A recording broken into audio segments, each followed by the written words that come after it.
Councilmember Condit, Here. Councilmember Durasset, Here. Vice Mayor Rhino, Here. Councilmember Klein, Here. and Mayor Vieira. Here. Next, we'll have the invocation by Ted Bays from the Seventh-day Adventists, followed by the Pledge of Allegiance.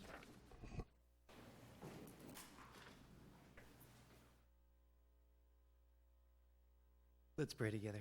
Father, thank you so much that you have given us leaders in this town to provide for the well-being and happiness of its people.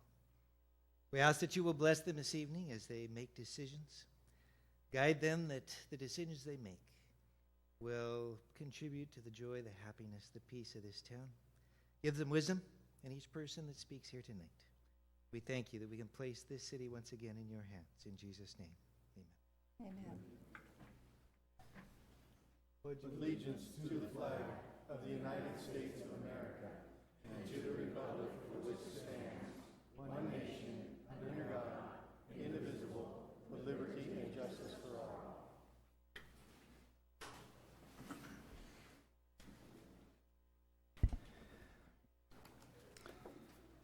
We have one presentation this evening from the Stanislaus Animal Services Agency Annual Report.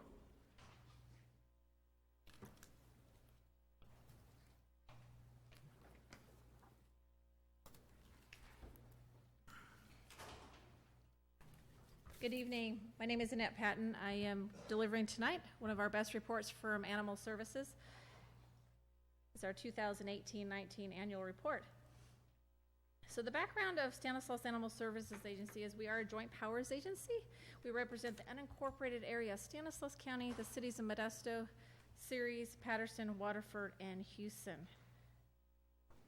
We are made up of the board members of all the city managers and the CEO of Stanislaus County. Our board member that represents your city well is Toby Wells. For the fiscal year 2018-19, our total funding was $4.6 million. 1.4 was generated by revenue, and 3.2 million was by the partner contributions. How our budget is put together is all the expenses are done by animal intake. So that's your motivation to reduce your animal intake from your communities, and then the revenue generated by all this community citizens. So every dollar that comes into the agency gets offset to the city partners. We received over 29,000 hours of donated time from the volunteers. That's double compared to the previous years. We have a volunteer coordinator on site this past year. She has developed what's called the FETCH program. It's a brand new program that is in conjunction with the REACT Center. We're the only ones that we're aware of in the state that have this program.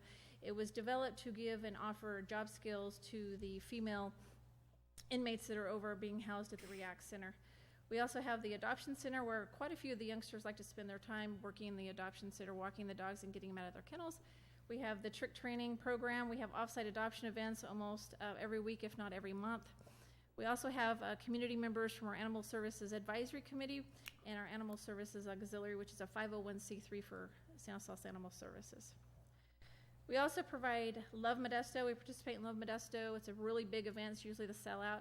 We've asked to participate. Actually, Houston asked us to participate this next year because it is such a large sellout. We would love to participate in Love Series.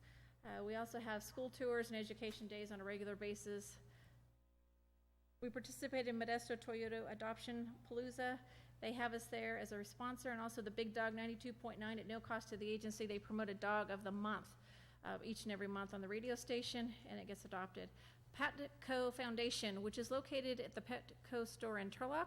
We are an adoption center partner. They pursued us to become an adoption center partner. What that looks like is we provide shelter cats available for adoption 7 days a week, and then the shelter dogs are available for adoption every Saturday and Sunday on site. Animal rescue organizations are a big contributing partner to our success at SASA. Which this means is if you are a 501c3 animal rescue, you can take animals from our shelter before they are euthanized. So you can see this past year the numbers have increasingly gone higher and higher, and so this past year we sent out nearly 6,000 animals to registered organizations.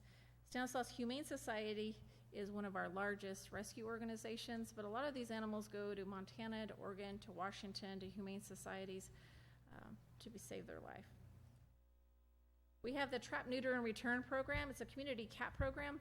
What this basically means is instead of euthanizing any cat that comes in, and we definitely have a cat problem that we've been working on for the past 5 years diligently, and we're seeing the numbers drop.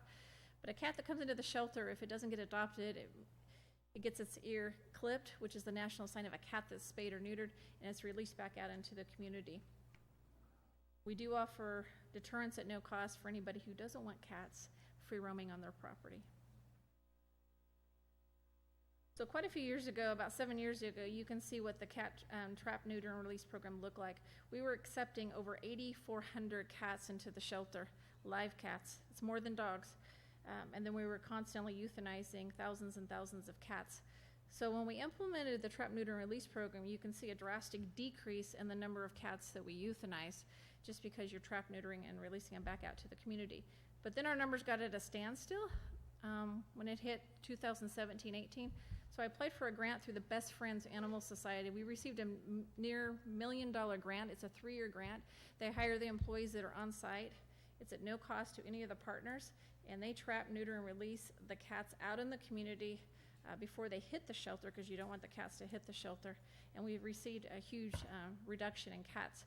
In fact, we received one of their largest grants, and they have network partners all over the United States. And Best Friends commented that we definitely have a serious cat problem here. Their goal was to hit 3,500 cats in the first year, and they've already done 5,000 cats in the first year at Animal Services. That's on top of the numbers that we show. So with the Trap, Neuter, and Return program, it reduced our cat intake by 24%. Our cat euthanasia problem has been reduced by 51%, and it gives us a lot of more grant opportunities. The remarkable thing about dogs is we've hit the 90% live release rate.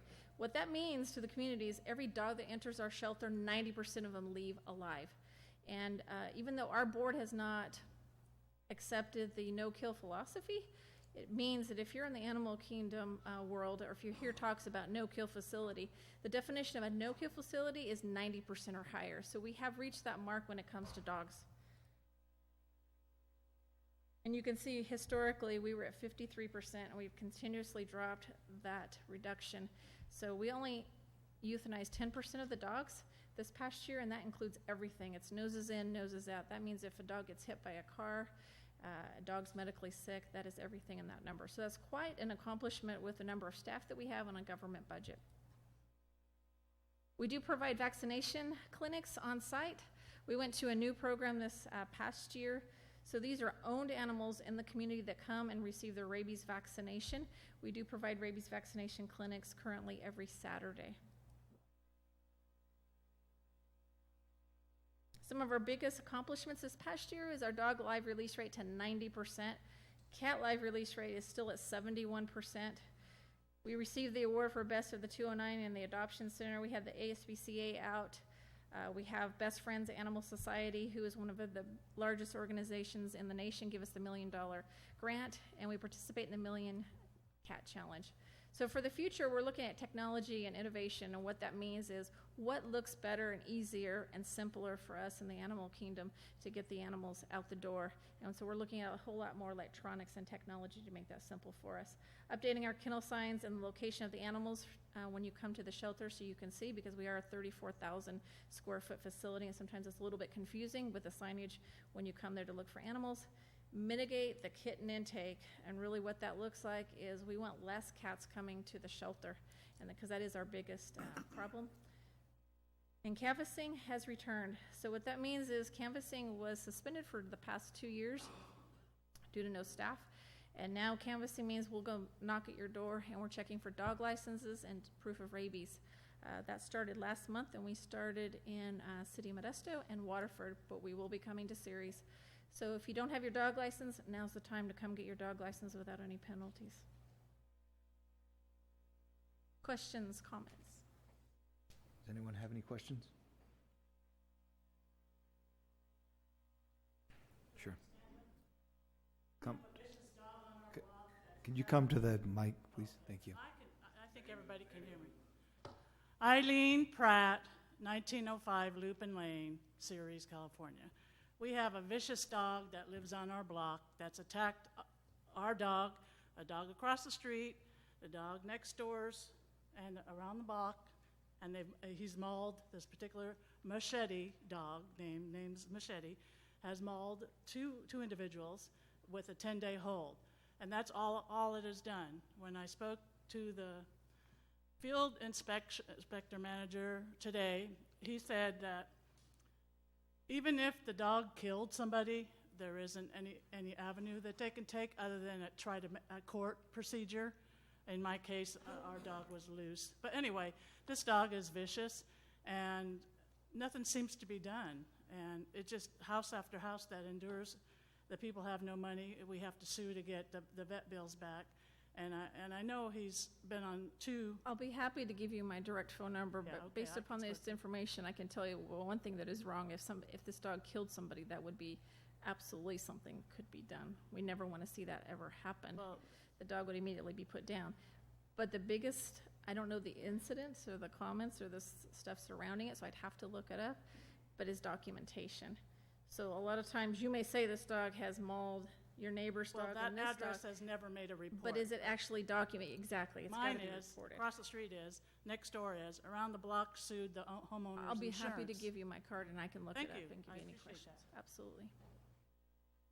Dave Pratt, same address. I want to follow up on that. The house, the garage door's open, the dog's never on a leash, and there's people in the garage. And I begin to think if these people aren't sending that dog out. And we've talked to other people that's put in reports, and it seems like the name of the dog changes. So we don't know if they're, when one's attacks somebody and they bring another dog in, or they're just changing the name on the dog. And I wonder if this last time, the last person is Dave, do you mind? This is a presentation. Can I just have you get the contact information Yeah. and go through it? I mean, I don't want to stymie you, but the rest of us have a lot of other things we want to talk to, and she could deal with you directly if that's okay. Okay.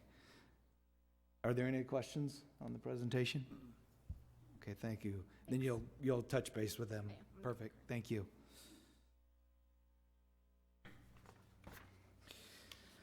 Okay, next we will move to citizens' communications to the council on matters not included on the agenda. While the city council welcomes and encourages participation in city council meetings, adopted rules allow no more than 5 minutes for expression of non-agenda items. Matters under the jurisdiction of the city council and not on the posted agenda may be addressed by the general public. However, California law prohibits the city council from taking action on any matter which is not on the posted agenda unless it is determined to be an emergency by the city council. Citizens are entitled to address the city council on any agenda item subject to the 5-minute provision. At this time, I do have some speaker cards, and I'll start with those, and then when we get through with those, if there's anyone else that would like to speak, I'll open that up as well. So the first person that we have to speak is Dave Pratt. That's good, because same thing happened in Modesto. I wound up being first. Dave Pratt of Ceres. I want to talk about the general fund. I realize that's for safety. One thing I didn't realize, apparently I'm naive. I thought beautification talked about keeping the area looking nice. I didn't realize that was a Melrose, smoke and mirrors, double taxation without representation. But anyways, according to Mr. Benziger, that money goes in for safety. My thing is, okay, last year Mr. Wells said you got $1 million for cannabis, and this year you're looking at getting $2+ million for also, and you got thousands of dollars for fines for illegal fireworks and illegal dumping. And then you also have Measure H. The thing is, but you balked at back about maybe paying a little overtime to get a few extra officers out there during the 4th of July, and maybe you might be able to catch more of those. Or even paying a little more, get an extra control officer to go around and write up citations for illegal dumping and all the others. My question is, when you got 3 million plus, or 3 million plus,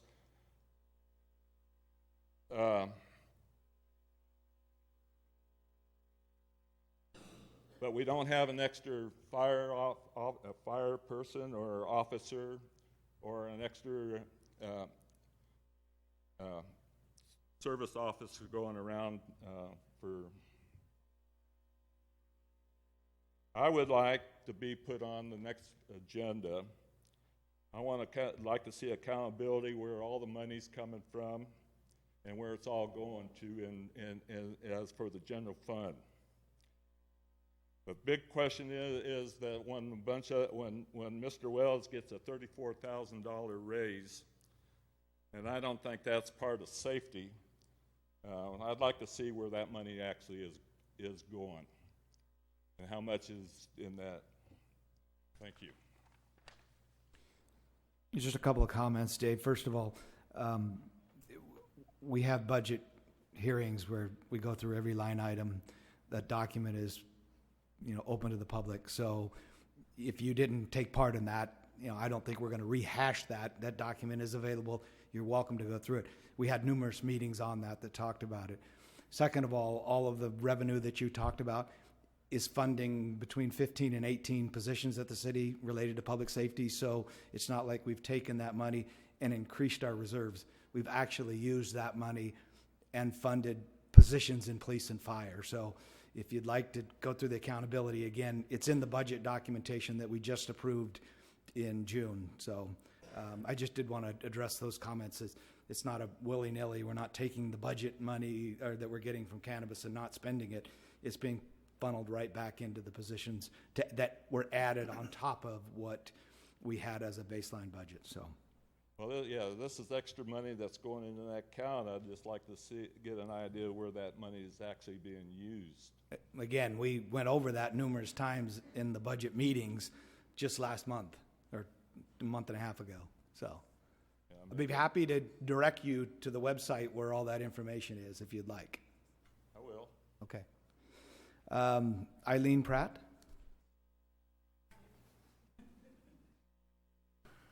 Eileen Pratt, Ceres, California. I come here today to address the horrible state of the new dog park that opened last August. Evidently, the construction company that was contracted to build it didn't bother to follow up and see that the sprinklers were working or anyway. What we got now is a dirt field on both sides, and it's all the sod that we paid to make that park look beautiful when it opened. And as long as we had rain, it looked beautiful. It was all green. Now it's dirt. All you see is the netting on the top of the dirt from where the sod was placed. So now we're going to have to pay to close the park and put more sod down because it's an eyesore. I don't know how many of you people use it, but I use it frequently. It's a beautiful facility. And I take offense that park is in that state. I contacted Public Works. I spoke to him back there. Jeremy? Him back, no. Get my piece of paper. I got a piece of paper here. Matt. Evidently he's the new manager of the. Oh. I put a complaint into the Public Works. They didn't even know if it was still under contract or if Ceres had taken control of it. So, the person that I could talk to. And so he told me that the sprinklers weren't even spinning. They weren't even operational. So evidently all that sod we paid for was left to die. Both sides. The small dog park is worse than the large dog park, but both of them are in bad shape. Also, I'd like to address maybe some more seating. At any given time, there's at least 10 to 20 people on the small dog side that I frequent, and currently we'd like, maybe to pay for a bench like the American Legion building did, where we could fund a bench and have maybe the dogs' names engraved on it. I'm just floating that idea, maybe if that's an avenue we can take. But there's more seating that needs to happen, and I don't know if my 5 minutes are over, but Somebody needs to go out there and look at that dog park, because it's a wonderful idea, and it's used a lot. And I even pull weeds out there and pick up poop that's not mine. And darn it, I want it to look nice like it did when it opened. It's only been a year, and it's pitiful. Okay, thank you. Mr. Wells, can we have somebody look at the sprinkler system? Yeah, we know exactly what's going on there. We've had a tremendous amount of vandalism at that park. People literally screwing our valve boxes down so they won't turn on, putting screws in sprinkler heads. I mean, it has been an absolute nightmare of vandalism in that park. So we are doing our best to secure those sprinkler systems so that they are not vandalized. But as you can see, it's an uphill battle. Can we see about maybe putting some cameras up That's there? another option that we're considering as well. Okay. So I'll follow up with Public Works and we'll get back with this, Pratt. Okay. Next, looks like Amber Maines. Hopefully I got that right. Hello, council members and other esteemed city officials. My name is Amber Manis, and I live in Ceres. I grew up in the same house that my dad grew up in, and I chose to buy a home and raise my 3 children here in Ceres. My kids go to school here, play baseball here, take dance lessons here, enjoy bike rides along the canal and trips to the park. I try to do the majority of my shopping here, my insurance, daycare, and other services I all do here. I've spent a lot of time volunteering and building relationships with my neighbors who I now consider friends. We chose to build our life here in Ceres. Growing up here, Ceres didn't have a lot to offer, and in fact, to say you were from Ceres was embarrassing. At that time, our city was losing the battle with the tweakers, there were limited businesses, and hardly any retail. The parks were covered with the graffiti and trash, and we had places named the hellhole in the camp. There was no sense of community, no pride in our neighborhoods, and quite frankly, not a lot of faith in city government. But Ceres has started to change. It has taken so many steps in the right direction. We have revitalized downtown, remodeled the Save Mart Shopping Center, opened new parks and sports complexes, created bike and walking paths along the canal, and we have a dog park. Apparently a hot topic.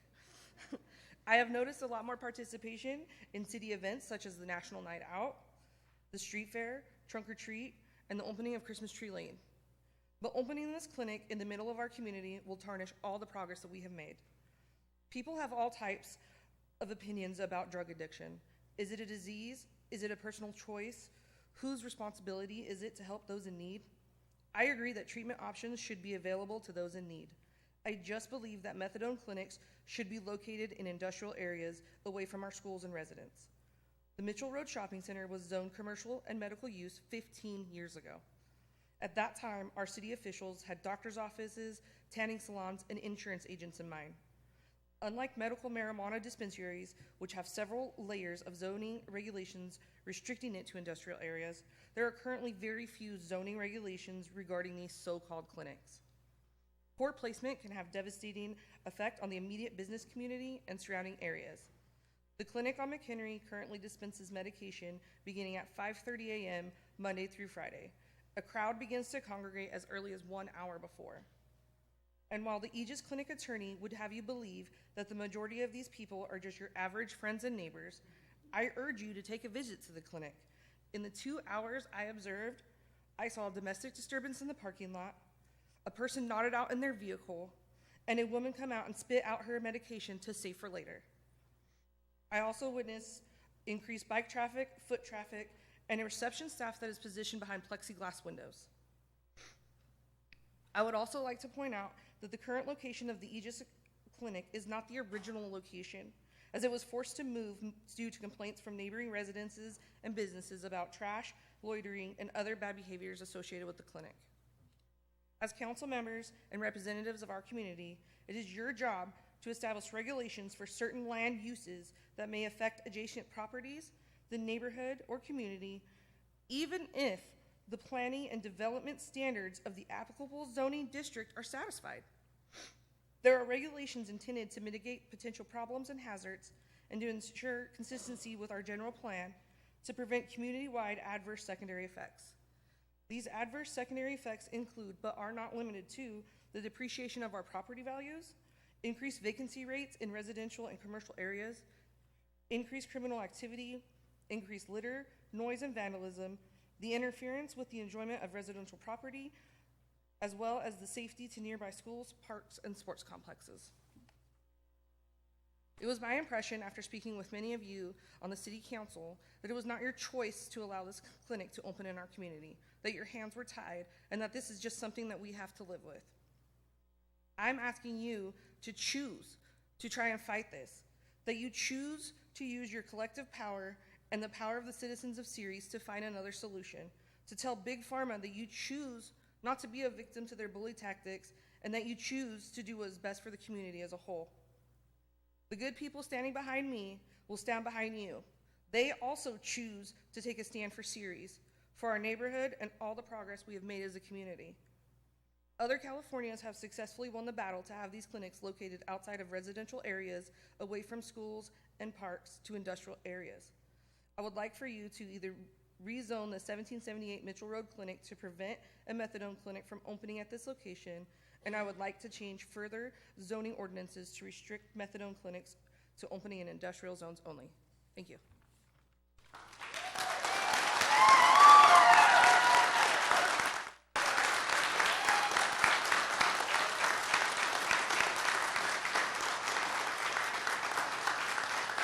Excuse me, can I ask you to please hold your applause? This is not a sporting event, and there may be others in the audience who feel different, so I don't want to cause any disruption from anyone that might not view it that way. So at this time, it looks like we have Connie, is it Golish? If I get it wrong, I apologize.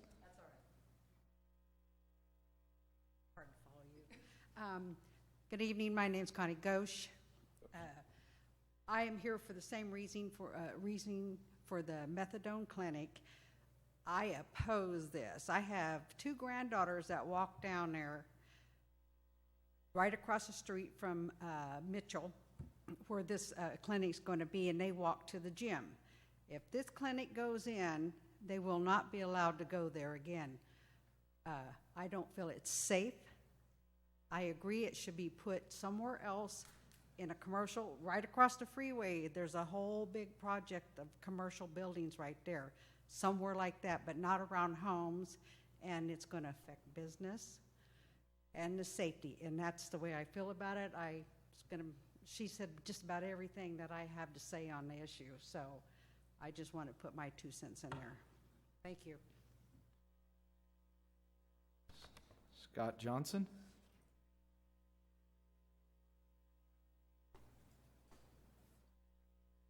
Good evening. My name is Scott Johnson. I live on Joel Way in Ceres, about a block off Richland Avenue. And I'm also here to speak about the methadone clinic. I haven't been involved in the process up until a week ago. Didn't even really know anything about it. I've become aware of it, and there are many things that I wanted to say that I've talked to our neighbors about, most of which were covered very eloquently by our previous speaker, and I appreciate her input. I would like to say that the existing treatment facility on Richland Avenue and Herndon Road, I think myself would be a better location for this facility to go into for the methadone clinic. They already deal with a lot of different cases there. There's plenty of room. It doesn't seem like parking is really that big of a concern, and if they need parking, there's plenty of room where the clinic is on Herndon and Richland. I don't think it's a good idea to have it that close to the schools that are over there off of Mitchell, and I would like to see that it went to another location. All of us in our neighborhood that I have spoken to personally, I've been involved in a lot of things with with the city in the last 40 years, both through serving on VIPS, City of Ceres, Garden Club, a lot of parks and recreation things and work that's been done. Gladly volunteer all the time I can, and many of those who I live around do the same thing. People are concerned about our city. We've been here a long time. We are a huge tax base, and if a business is going to go in, I would like to see more warning or forewarning on it, and also I would like to know really if this is a foregone item, that all of this is worthless babble, what we're trying to do as opposition. If it's already a done deal and it's going to be done, If that's the case, I would like to know if that's the case. And that's where I stand, and I appreciate your time. Thank you very much.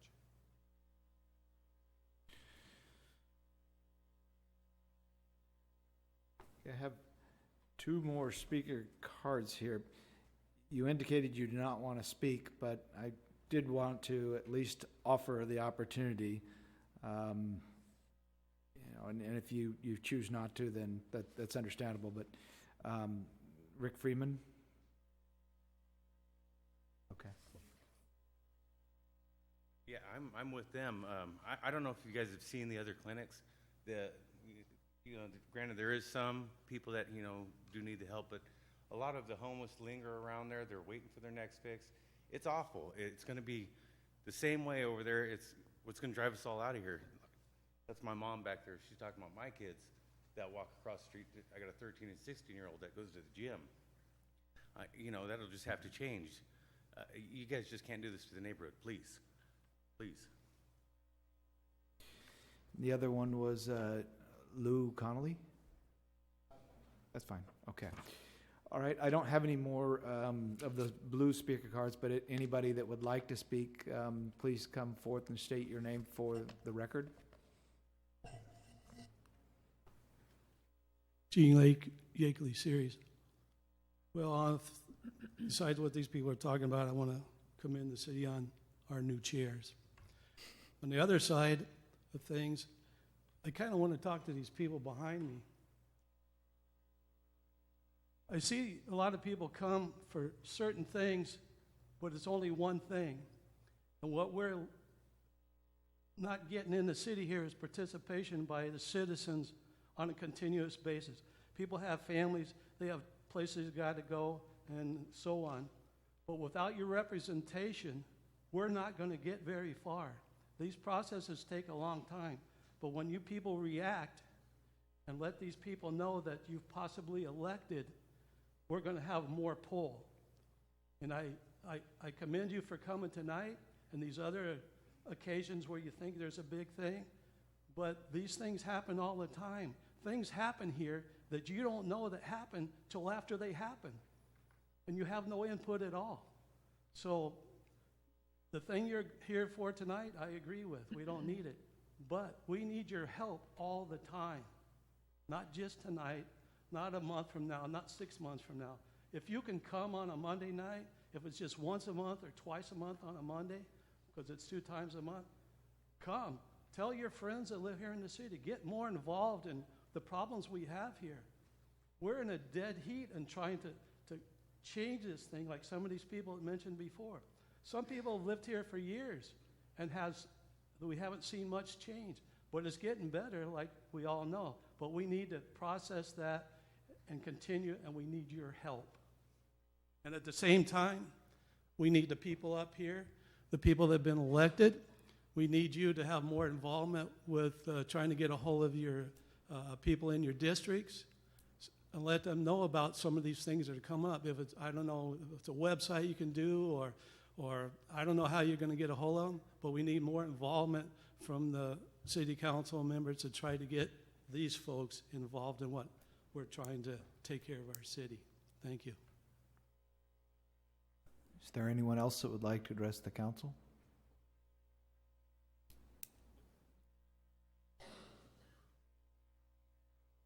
Don, 2305 Joy Avenue.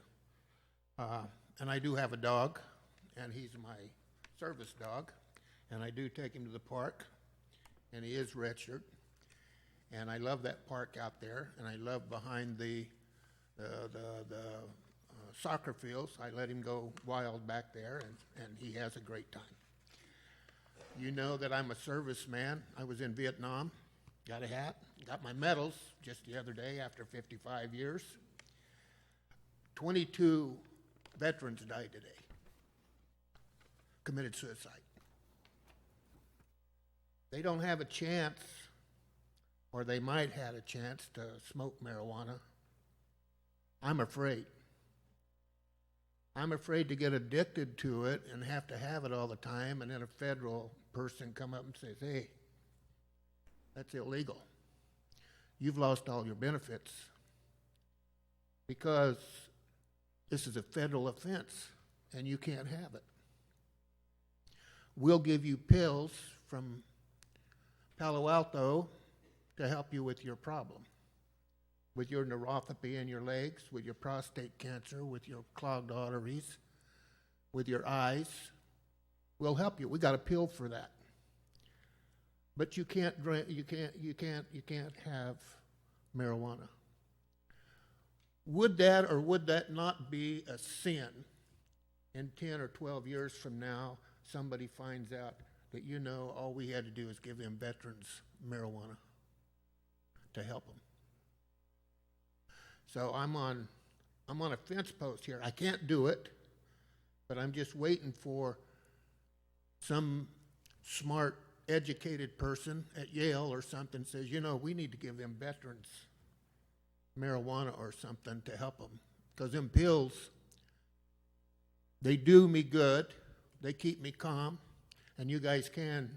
A lot of times I get way out in left field sometimes. But, you know, drugs and stuff like that in the place.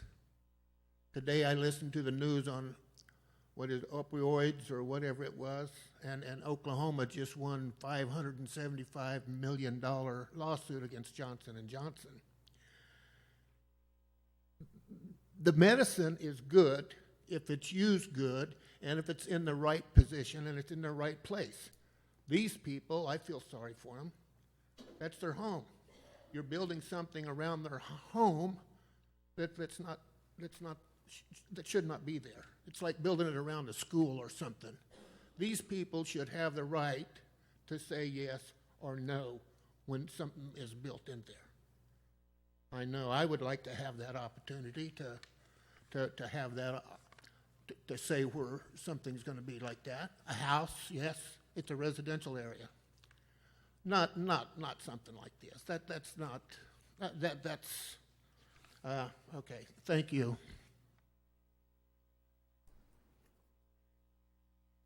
Hello, I live at 3514 Valley Oak, and I also work on Eastgate at La Rosa Elementary School, and I oppose this clinic. I'm sorry, did you give your name? My name's Nila Sainz Barajas, Okay, thank you. For the record.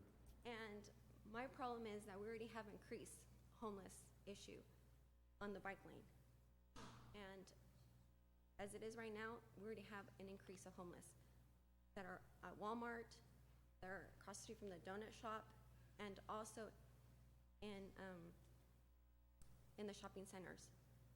And my concern is safety. Safety for me, my neighbors, my children, and also my students. And I want to know if it's already been approved. Okay. Thank you.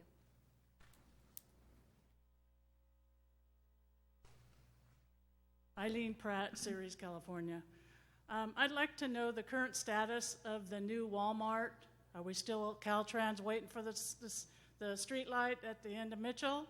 Or have the permits been revoked, like I hear through the grapevine? Permits Do we have not know been revoked. that they've not been, they haven't, They just have decided not to build it this time. I'm not so sure they've when they will. postponed even starting the build? You don't know? The permit has been issued in January of this year. It's valid for 2 years. When they start construction is completely at their discretion. I thought we were waiting for the... Walmart's decision to construct is at their discretion. Yeah. We're not waiting for anything. It's Walmart's decision when they're going to start construction. Okay, thank you. My name is Jeremy Manus. That's my wife, Amber. And I just want you guys to remember, when I grew up in this community and stuff, going to high school at Ceres High, and, you know, growing up through here, we had the DARE program, you know, and it you know, me growing up, I knew all drugs were bad. I didn't smoke pot, I didn't do any of them drugs, you know. I worked consistently growing up. I grew up out on a ranch. So, you know, my dogs and stuff were kind of free roamers and that kind of stuff, like, you know, a lot of these people where they say that you have to register your dog, or, you know, we did all that stuff ourselves. But what I want to say is, you know, we're trying to be good role models for our kids growing up. So like that DARE program that we had growing up, I mean, we knew exactly drugs were bad, you know, and that's not preached anymore in our towns, you know, for our youngins. I see everything is utilized by computers pretty much, you know, and which, I mean, it's changed since I've been younger or whatnot, but I see that setting examples for our youngins in this town should be, I think it should be a number one. I mean, that's how I grew up. I'm old school. I mean, my family was probably raised like you guys were raised, and that's how I was raised. I raised my kids that way too. But putting a methadone clinic in the middle of Ceres kind of just goes beyond my belief of what I was taught growing up in this town. So it's not, it's unacceptable to me living in this town. I really enjoy this town. I work out of town, but any chance I'm here, I'm spending time with my kids. I take them to the park. I'm real active with them. We play at Costa Fields. My whole family's played at Costa Fields. And that's became a really good program over the years and stuff, you know. And I could just see putting a methadone clinic in Ceres. I can see it start trickling out towards Houston. It'll start trickling out further out, you know. And like I said, these people need help. But what I was taught, if you can't help yourself, how's somebody going to help you? So I just want to thank you guys for your time. And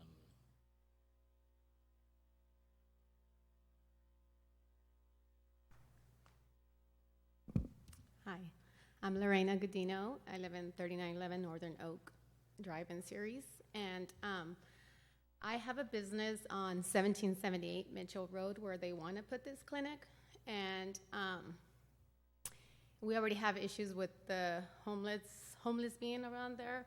We used to close at 7 p.m., but because it was getting darker during the winter times, we started closing at 6 because of these homeless being around us when we would leave the shop. So we started closing at 6, and now we've had break-ins in our same plaza from, you know, a couple of our businesses have been broken in. Mine was 2 years ago, and it just feels unsafe already. So I feel like opening a clinic there would make it even worse, having people with these issues with drugs having around them. I would feel very unsafe to leave. I mean, there's only girls in our salon. It's a hair salon. To leave and knowing that there's one literally next door to me. So we have schools around us. In our neighborhood, a lot of people like to walk. So I always see people walking around with their kids, with their dogs, friends. My friends walk around that neighborhood around there, and I'm definitely not going to feel safe anymore doing that either. So if you guys can do something, please do it. Help. I mean, a lot of us and a lot of people that aren't here, I know our whole shopping center, all of our people that own those businesses, we all talk to each other, and they're all like completely upset about it. And I don't know if some of them are here, but I'm here to represent them, and hopefully you guys can do something, and I appreciate it. Thank you for listening.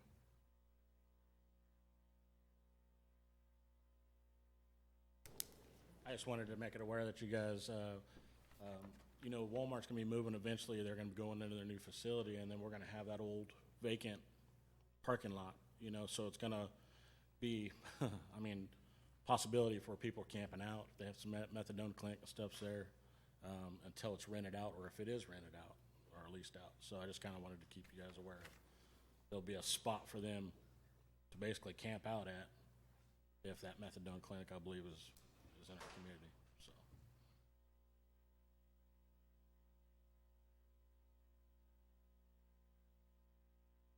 I'm William Burke.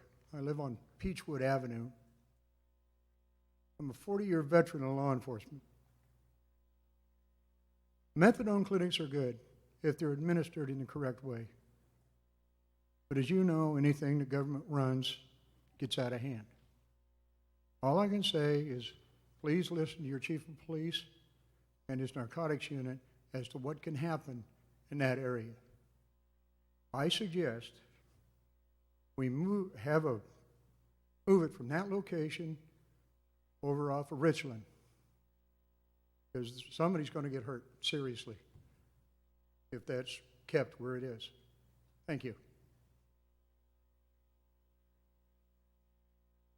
Hi, my name is Phil Smith. I live at 2808 Charlotte Avenue. I know most of you guys, Mayor, council members. Thank you for letting me speak. Don, thank you for your service, my friend. My brother was on methadone for many, many years. He carried a bracelet with him. I don't have it. I should have brought it with me. He had a bracelet that he wore that said Aegis, and it also said recovery and health. Where was his recovery? Where was his health? He died June 12th, 2019. Where was his recovery? To me, Aegis is a game. It's going to cause you problems with your police department, your fire department, and everybody involved in this city will be over there taking care of those people. I've been there. I took him. I've seen the police. I've seen the fire. I've seen the destruction that place does. And it's not good. It's on you guys. Thank you.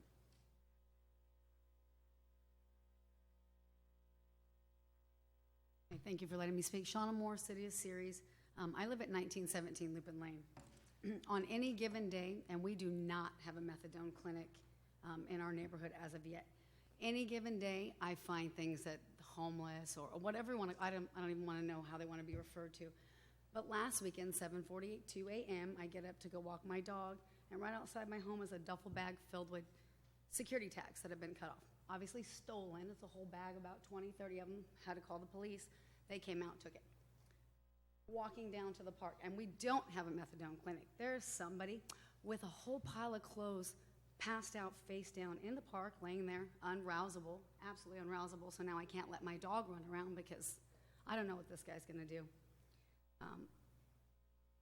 I really hope that a methadone clinic does not go in where I'm at, because we already have issues with the homelessness, with needles. You can find somebody any given day passed out along the canal bank. Matter of fact, the other day there was somebody chugging a bottle of alcohol.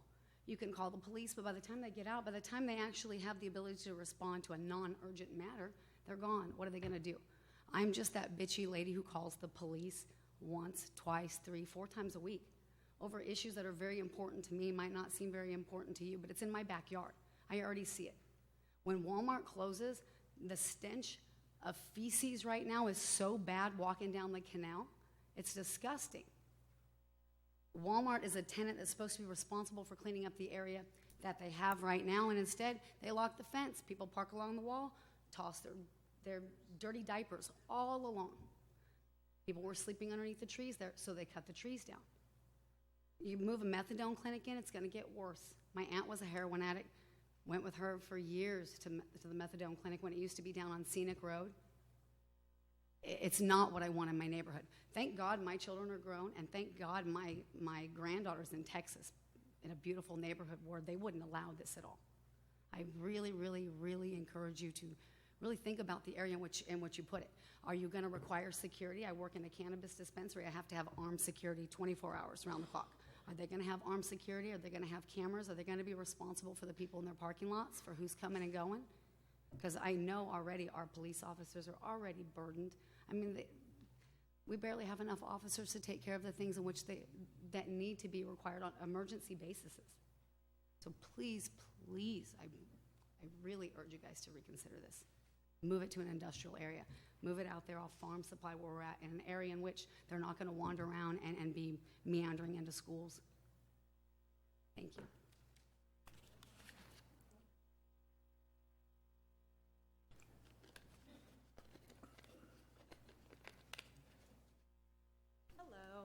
Alyssa Long, Caswell Avenue Series. So, in addition, I guess one of my questions that I have is which pros outweigh the cons? We keep hearing all of the cons, the increase in littering, the increase in possible theft, homelessness population, the decrease in feeling safe. I know Councilman Condit is really passionate about the numbers of fire and police, and just as previously stated, aren't we already a little thin? Being a teacher, I'm constantly concerned about my kids, and I know what their home lives are like. And sometimes their home lives do include meth or opioids and things like that. But if we're bringing it to our town, all of the hard work that you have already done kind of becomes null. The facelift that we gave to our downtown, which is now becoming more alive, it kind of goes down the drain. I'm kind of wondering, what are the pros? How will this help our community? I understand that this company claims that it helps our neighbors, but I don't know which neighbors they're referring to other than the ones that might be homeless. Another thing, something that no one's brought up yet, is how much traffic is on Mitchell. We already have a few issues that at least I know in Modesto with bicyclists or pedestrians getting hit, but being on Mitchell with how wide it is, the foot traffic to use the methadone clinic, what safety precautions will be taken then, even for the people who are using the methadone clinic? So we have to think, if we are going to go through with this, we have to think of a better place. Right in the heart of Ceres, where you guys have tried so hard to improve, is not the place for a facility like this. And sadly, addiction often conquers one's desire to fit social norms. So if you're hoping that if you give them this fix and all of a sudden it's going to fix everything, it's not. So please, really think, do the pros really outweigh the cons?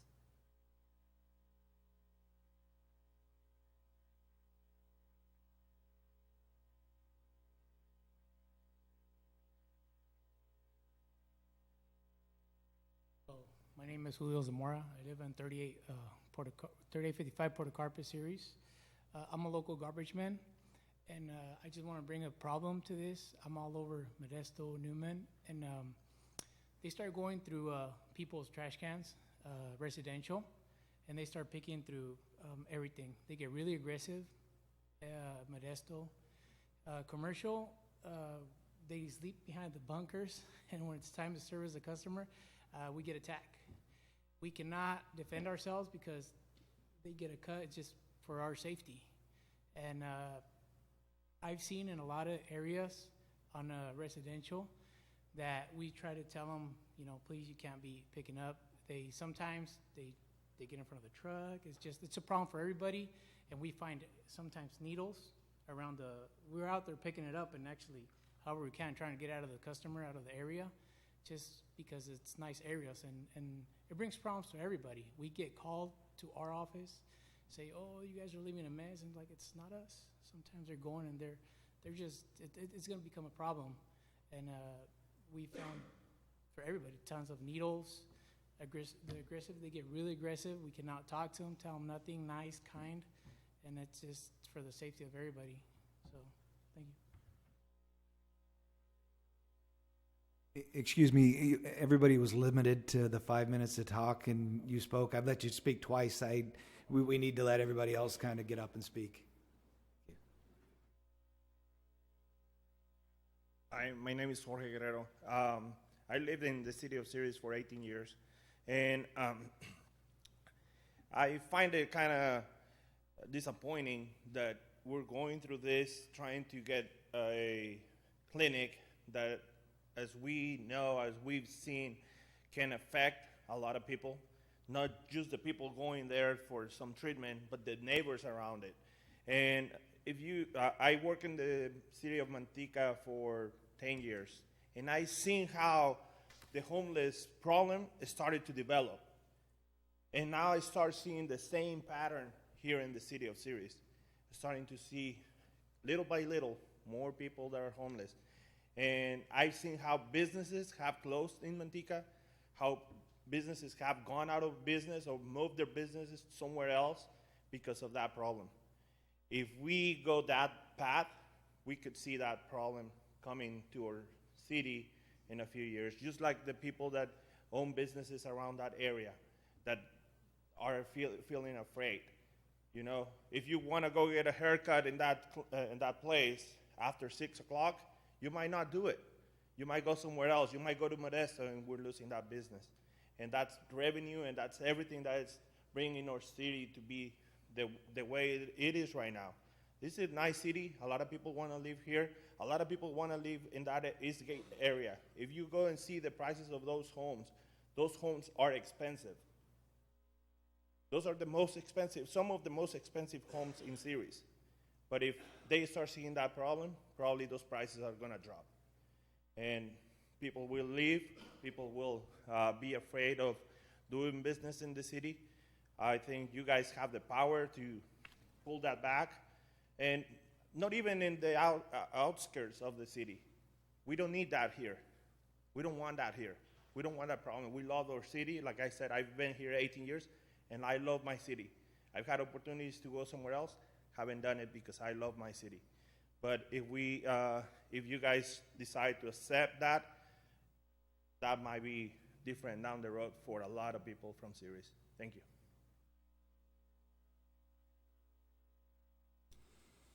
Is there anyone else? Okay. Mr. Mayor, what role does the city have in deciding if the methadone clinic goes through or not? Do we have a role? In this particular case, the building permit has been issued at that location? The building permit has been issued? Correct. When was it issued? Tom, I don't know if you have the date. About 2 months ago. 2 months ago. So this has been in the process for quite some time. The building permit, I think, was submitted towards the end of December of last year. Okay, but the business license has not been issued, correct? The business license cannot be issued until the building improvements are complete. Does the council have any sort of say on whether or not this clinic would go in? Can we reject the business license from issuing the business license? Yeah. I would defer to the city attorney. I don't think you can. Our business license ordinance, like most in California, is purely a revenue generating item. So it doesn't address the use or the type of business. So it's just a matter of getting approved by finance, what fees and anything else, other payments they might be required to make, and that's. Well, we are updating our municipal code. This might be something for us to consider for in the future. But is there any way we can stop this current facility from going in? No, even if you change the zoning, that could only apply to future applications, not the current one. So is the council going to be able to take a vote on authorizing this or not? There'll be no vote? Is that my understanding? There's no vote. There's no vote. Okay, well, I tend to agree with a lot of the speakers here tonight. This is a quality of life issue. This is a safety issue. At very least, it should be in an industrial park, far and removed, not on a major thoroughfare in our city. There's going to be a public workshop on this, correct, coming up? That is correct. Okay. Thursday, September 5th at 6 p.m. in this very room. The Aegis company has offered to come and present information on their business and how they operate. So obviously the public is welcome to attend that, and that is the purpose, education and information on how their business operates. I wanted to address a few things because I know there was some questions I think Mr. Johnson had. So I wanted to kind of let you know how we are where we are today. In 1997, I believe it was, which was the last time that our general plan was updated. In the infinite wisdom of that organization, they moved forward with the development of the municipal code, which is actually what we're doing tonight as a result of our general plan update, which we just completed about a year ago. As part of that municipal code, this type of facility is allowed in what they defined was the zoning code. Doesn't require a planning commission hearing, doesn't require a city council hearing. Whether I agree with that or not, that's what the people before us decided. We have the ability now to go in and change it, but unfortunately, They've come in under the old regulations, or what is currently on the books. I understand. Believe me, if there was anything that we can do, the difficult part for this is there's really nothing that we can do, and we would be litigated against them. We would likely lose because there have been other cases in California that have gone that route and have lost.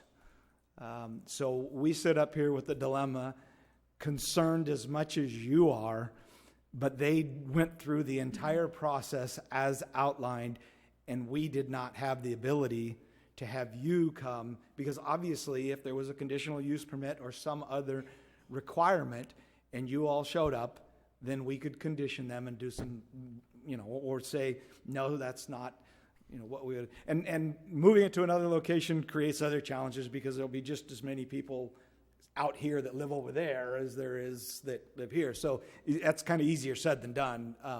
But it's something that we will be addressing, I'm 100% sure, tonight when we get under item number 15. I believe it is where, revenue and finance and other things related. As part of that, we will get into it, but we'll also get into it when we get to the zoning code, and we can specify that things like this will either not be allowed or would require public hearing. So the dilemma that we have is, even though, if all of us wanted to say, right now, we're not even supposed to be talking about this because, as you know, it's not agendized, and although you're all here, there could be equally as many people that are supportive of it, and because it wasn't agendized, they didn't know about it, so they aren't here to provide their side of the story. So I'm kind of going a little bit on the fringes here, but I just wanted to set the table and let you know where we are from it. Is our hands are really tied. We can't undo something that they went through the process that the city had previously defined. So, Vice Mayor Rhino? Mr. Westbrook, when we do discuss the zoning code ordinance update, will that capture the Mitchell Road Corridor specific plan? Otherwise, if we just talk about the zoning, that would not necessarily, it would not keep that from happening on Mitchell Road again, correct? I think that the appropriate process is if there was a desire to capture a public hearing or a review of any clinic of this type, I simply think that you could probably list it as something that required a conditional use permit regardless of the zone that it was located in. If that happened, then that would cover the Mitchell Road Corridor specific plan as well. Thank you. I did have one thing for Mr. Wells. So on the 5th of September, are they going to be talking about how they're going to have security or cameras or on-tail type cars driving around? Yeah, they're here to explain their whole business operation, how they're, and what we can do, and that's why they're coming here, is hold them accountable. Right? Words are words. Actions speak louder than words. We've all said that. And so we will be asking our citizens, as well as all of us, to hold this business accountable. But the purpose of being there is explaining how their business operation is run and what they're going to do. So I know one of the gentlemen talked about Manteca, or maybe it was Amber. Is it Amber? No. The gentleman. Okay, or Modesto. But I think my point is this, and so just bear with me. And again, it's if they fail to meet the needs of, they have homeless around, or there's people sleeping in the cars, or there's all types of bad issues that are happening over there, and they don't have the security in plain daylight, or whatever the case is, could they be removed from that place? Under the terms of their lease that we were provided, there are some pretty strong conditions in the lease, and that again is the landowner putting those conditions on their lease. So there are some strong language in there. If they are creating a nuisance, we have provisions in our municipal code to go after them for a nuisance as well. So if there is an issue, it will be attacked from both fronts, both the landlord through the leasing agent, as well as the city through our municipal code. And what we're updating and discussing this evening is putting more teeth in our nuisance code. We've talked about that for many months. We're doing that across the board. This would fall under that type of operation. If it's creating a problem, then we're going to hold that business accountable. Okay. Councilmember Klein. Well, I do agree with a lot of people out there in the audience. I would like to say, Amber, you did an excellent job by helping present your point to everybody here on the city council. So everybody's aware, I'm the council member that lives closest to this facility. And when this was brought to my attention, I'd had a few conversations with the city manager on this and what steps we can take and how we can regulate certain things. And how it came back to me, it was a different type of situation than regulating the marijuana dispensaries. See, when the marijuana dispensaries and the laws came in for the new licenses, we were able as a council and a body to limit the locations where they were. One of the things that I can say I pushed for was a standalone business where nobody else would be, just share a common wall. And we could limit how many we had in the city, which at this present time we limited it to 2, and that's what we have. But this is a completely different facility, operation, and what's here. And I do agree with and would like to go along with the direction that the mayor had asked is what can we do in future? How can we limit the zone? How can we turn around and limit the locations? And how we can handle this in the future. And this is something that, was done in 1997. And the general plan updates usually every 20 years. So, we're trying to get this stuff taken care of with how things have changed over the years.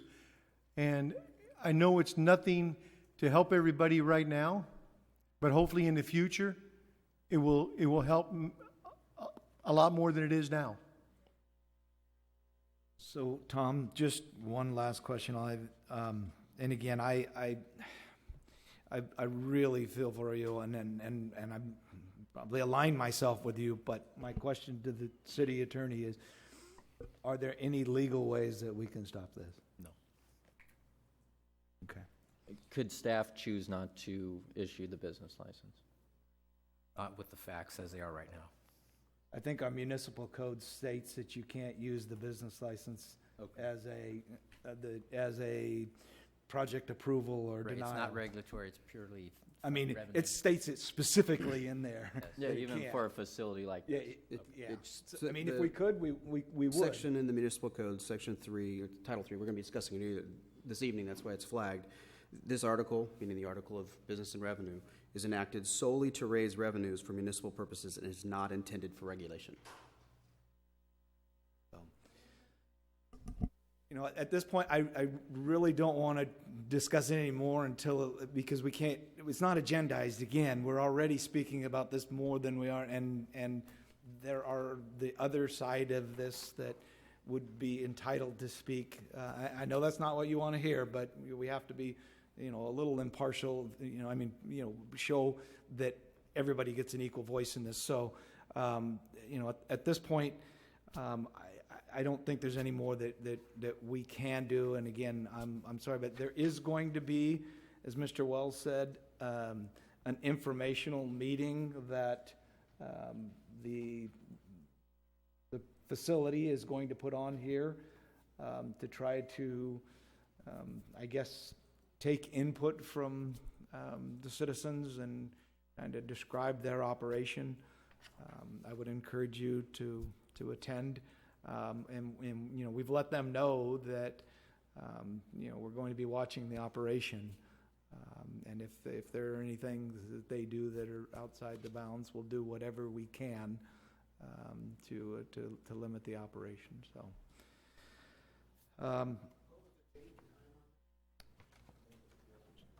September 5th, it's a Thursday evening, here in this room at 6 p.m.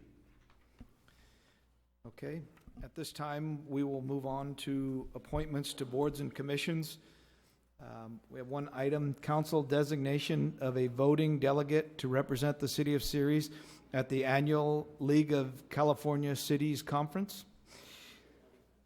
Who's taking this one, Mr. Wells? I can give you the overview. You want to give it a minute? Certainly, yeah. Clear up.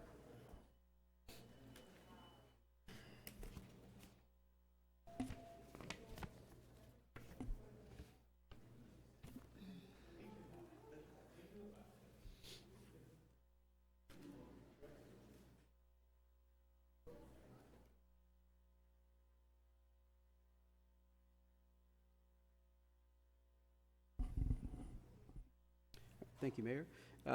So this item this evening, annually, the League of California Cities, which the City of Ceres has been a partner of for many years, requires the delegation of a voting delegate for the annual business meeting that occurs on the Friday of the annual League conference. That delegate is authorized to vote on behalf of the city for any number of policy or resolution matters that are presented before the League of California City Board of Directors for consideration. So the item this evening is to delegate one of the members to stand as the appointee. My understanding is Councilmember Rhino is attending the conference this year, so she would be the likely delegate, unless another council member was interested in attending. So let's see, council's direction to make that appointment. I move to approve. I'll second. Do we need a roll call or just okay, so can we have the roll call, please? Councilmember Condit? Aye. Councilmember DeRosa? Yes. Vice Mayor Rhino? Yes. Councilmember Klein? Yes. And Mayor Vieira? Yes. Motion passes 5-0. Okay, conflict of interest declaration. Is there anyone on the council that would like to declare a conflict of interest on any of the 11 consent calendar items, or 2 new business items, or 2 discussion items? Councilmember Klein? I do have a question for the city attorney on number 10, to enter an agreement with Stanislaus Regional 911 Services. I have no financial gain from this, and neither does my brother, but my brother works for SR 911. Should I abstain? No, that's not required. Okay. Okay. All matters listed on the consent calendar are considered routine in nature and will be enacted by a single motion unless otherwise requested by an individual council member or the public for special consideration. Otherwise, the recommendation of staff will be accepted and acted upon by roll call vote. This time, is there anyone on the council that would like a consent calendar item pulled for further discussion? Before we do that, I've heard that item 11 has been pulled. That's correct. That Okay. will come back at a later date, Mayor. So is there anyone that would like an item pulled 1 through 10? 6 and 9, and you said we're not going to discuss 11? Correct. So 6 and 9, you said? 6 and 9. Okay. Anyone else? All right. Is there anyone in the audience that would like an item pulled for further discussion other than items 6 and 9? I'm sorry, who said that? Don, 8? Okay. 5A. Oh, 5A. I'm sorry.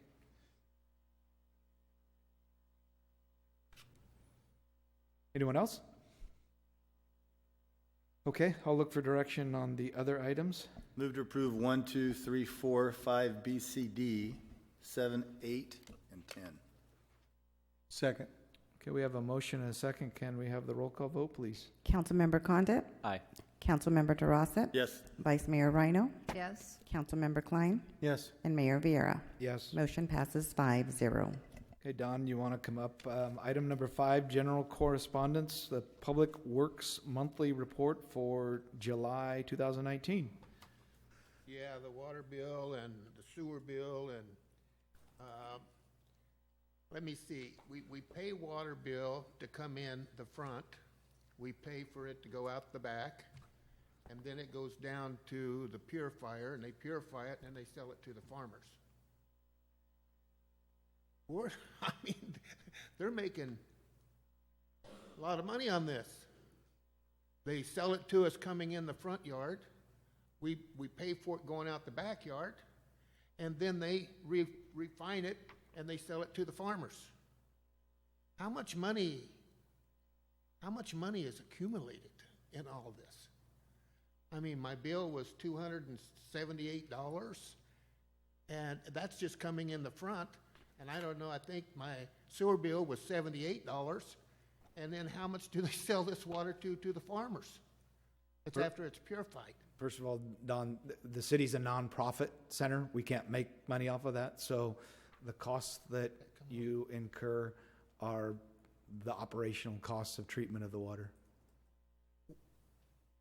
Well, I'm confused because the fire was borrowing money. Did I read that? That's the general fund. It's completely different.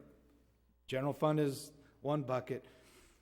The water and sewer enterprise funds that are completely can't different. borrow from that fund. You cannot commingle funding. So the money that goes into that. Money that goes into water has to be used for water. You can't sell it to the farmers. No, we can't. Any money that we get just is used to offset the operational expense of treating the water. Treated water.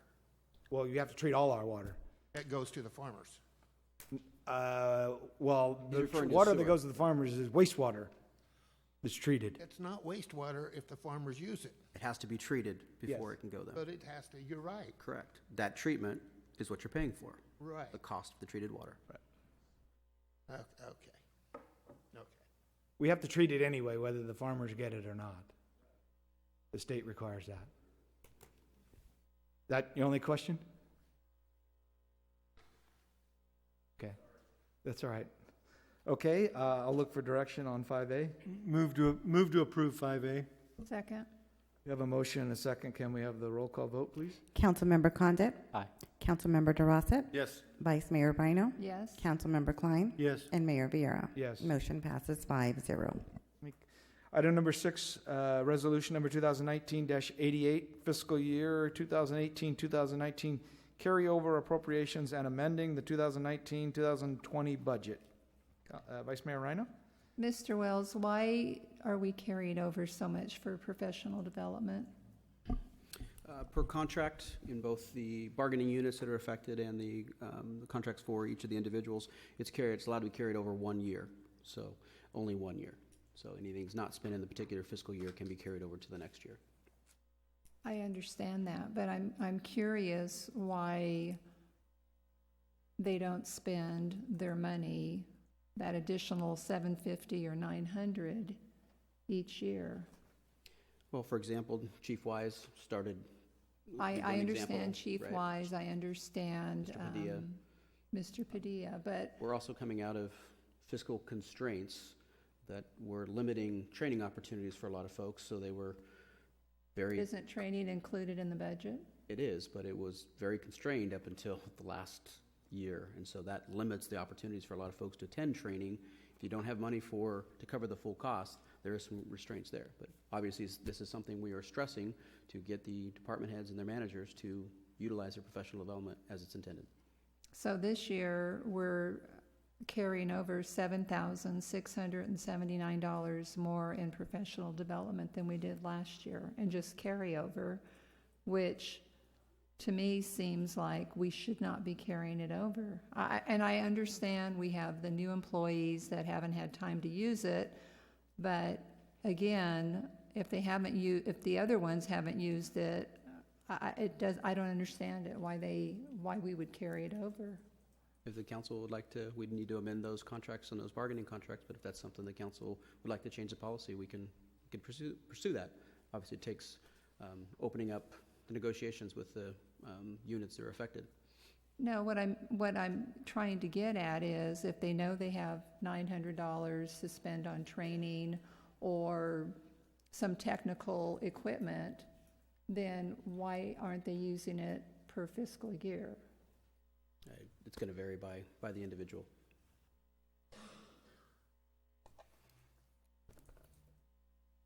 That's my question. Councilmember Klein? Well, I understand where Vice Mayor Rhino's going. My question is, you did it, Ms. Dean did an excellent job by answering my questions, but we have a carryover, and say they carry it over for purposes of electronics or something like that. How do we use it wisely and keep away the discouragement of spend it or lose it? That would be my concern. I mean, there's a few of them in here that are carrying over $750. So next year they get $1,000. So now they get $1,750. And I'm just throwing out numbers here without going back and looking at the notes. But if they don't use it next year, they don't spend it, they lose it. That's basically correct. They're only allowed to carry over 1 year. So each year we put the professional development for the mid-managers at $750. If they don't spend it in the fiscal year, the next year they will get that $750 plus the next year's. If they don't spend that, then they only get the 2 years. You can't have more than 2 years in there at one time. And it is a negotiated item, so during negotiations, if the council desired, they would have to negotiate that out. It's meant to be an incentive to enhance our professional development, and some members of staff use it for paying dues to local service clubs. Some use it to buy technology. I've used mine to attend conferences that I don't normally get to attend. Because of staffing, I didn't get to attend everything I wanted to, so I believe my carryover is around $300 or $400 that I didn't get to spend of my $900. So, it's purely negotiated, and if you want to change it, you just negotiate it out. I'm good. Good. Any other questions? Okay, I'll look for direction. Move to approve Resolution 2019-88. Second. We have a motion and a second. Can we have the roll call vote, please? Councilmember DeRossett, Yes. Councilmember Condit, Aye. Vice Mayor Rhino, No. Councilmember Klein, Yes. and Mayor Vieira. Yes. Motion passes 4-1.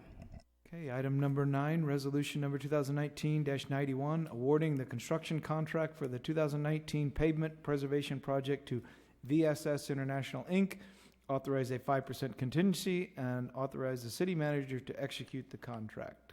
Vice Mayor Rhino? Mr. Wells, the $983,850,000 for the project is all Measure L funds with minus the minus the 23,000. That's correct. The RAC grant covers that 22,000, correct. And do we currently have all that money from Measure L, or is it in anticipation? It's a rolling, we get monthly payments from Measure L. Do we know how much we currently have? Ms. Dean, I don't know what the balance is. I didn't anticipate that question. My Surface is not connecting to the network tonight. I can't get a hold of IT to fix it, so I can't look it up right now unless I go back to my office. Okay. But I'm thinking the last time I looked, it was at the end of June, and there was roughly $1.2 million in Measure L's fund balance. As a general rule, are we looking at doing projects when we know we already have received the money from Measure L? We're not spending, or we're not going to award contracts not having the money here in case something changes and Measure L falls short? It's for the budget, right? So anything we're doing project-wise are budgeted, both revenues and expenditures. So project deliveries are timed based on budget approval. So it would be within a fiscal year. anticipated that we would have the money on hand? It depends on timing of the project. In this particular case, trying to hit a construction window, it's early in this particular fiscal year. Sometimes it's going to be at the end of the fiscal year, which would be like in May. So it's going to kind of vary on an annual basis depending on project delivery of other projects that engineering is accomplishing. Okay, thank you. You decided that line of questioning knowing that Mrs. Parks was in the audience, right? He's the executive director for the COG who issues the payment. So I'm sure we'll get those prompt payments correctly. And they've been very prompt. Great. I don't mean to put you on the spot. Okay. Are there any other questions? All right, I'll look for direction on this item. Move to adopt resolution number 2019-91. Second. Okay, we have a motion and a second. Can we have the roll call vote, please? Councilmember Condit, Aye. Councilmember DeRossett, Yes. Vice Mayor Rhino, Yes. Councilmember Klein, Yes. and Mayor Vieira. Yes. Motion passes 5-0. Okay, we have no unfinished business this evening, no public hearing. We have 2 new business items. First one is motion to extend the mobile food vendor pilot program an additional 180 days from September 15th, 2019. Mr. Westbrook. Thank you, Mayor. Be brief here for the Commission's edification. In 2018, in October, you approved a pilot program for mobile food vendors under some specific conditions and guidelines. There was, after that was voted on, there were some initial discussions with a number of folks that were interested in that program. Only 2 have really come forward through the application process. There is one that was issued, the first, at River Oaks Golf Course in March of 2019. and 19. That really kicked off the 180-day time frame. There was a second that was issued. They were issued towards the end of June. They really began operations in July. So they've been kind of up for 6 or 7 weeks. They're really the only ones that have been visible and on a consistent basis. Since that one has began operations, we've seen another increase in folks that are interested.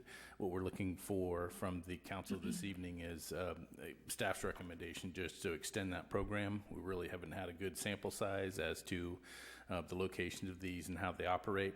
I can say I've checked on the one on Whitmore Avenue during the weekdays and on the weekends, and they seem to be doing exactly what they're supposed to. So I have nothing bad to say about how they've been operating. We've had a couple more people ask about this. I've kind of told them, I really wish you wait until we have this action and this consideration by the council on the 26th. If it moves forward, I expect to get a couple more applications. I wouldn't say probably any more than 3 or 4. Obviously, we're just extending the timeline from September 15th when it would expire, just another 6 months, another 180 days. Those that have permits already would just continue, just like they are. Anybody else that would be interested would have to go through the process just like the other folks did. And then at the end of the 180 days, you'd come back with some type of report? It's at the point where we could probably do that through the zoning code update. We could have those discussions, or we could simply leave it out and then discuss it at the end. But at this point, the operator, the one that we do have, has done everything that they've needed to. Okay. Are there any questions of staff? I have a question. When you think that during the summer months they'd be more viable, and we're going into the winter months, that it would really not have a true aspect of problems or anything else like that? Just depends. I think that food trucks kind of nationwide and in the state of California are pretty viable all year long. I wouldn't be concerned about the operation of it. Staff is requesting just an additional 180 days. If the council so desired, I mean, there's no reason that couldn't be extended longer to 270 days, et cetera, if you wanted to do the pilot program. So I think that 180 days is adequate. If the council wants to go a little bit longer, we could do that too. You done? No further questions. Okay. Vice Mayor Rhino? I thought there was something in here about noise. I thought I read something about noise. Is there something in the pilot program about that, not generating noise? Can they have a generator? They can have a generator if they need. Okay, thank you. I have one thing, sorry, push the button, there you go. Councilmember DeRosa? Would it be easier on staff if we just made it a year from this date and come back to it? I mean, I know we're gonna be talking budgets and stuff like that in the next 6 months and reorganizing. I mean, you only had one pool. It's just almost like wasting staff time to a certain degree. I think that where that would be very helpful is it gives people kind of that longer window. The folks that decided to move forward kind of had to secure a trailer, get the necessary health department approvals, and then get operating. And so that process took a long time, even though it didn't have anything to do with the city. So certainly if it was a year, I think that's a pretty good sample size. But even if we extended it a year, we could address this through the zoning code process anyway. So it could be an either or. All right, any other questions? If not, I'll open it up to the public for anyone that would like to comment on this item.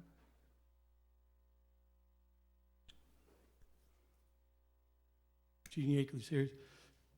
On this discussion we've had before, that people brought up with Tom about the catering trucks and stuff, I can't remember.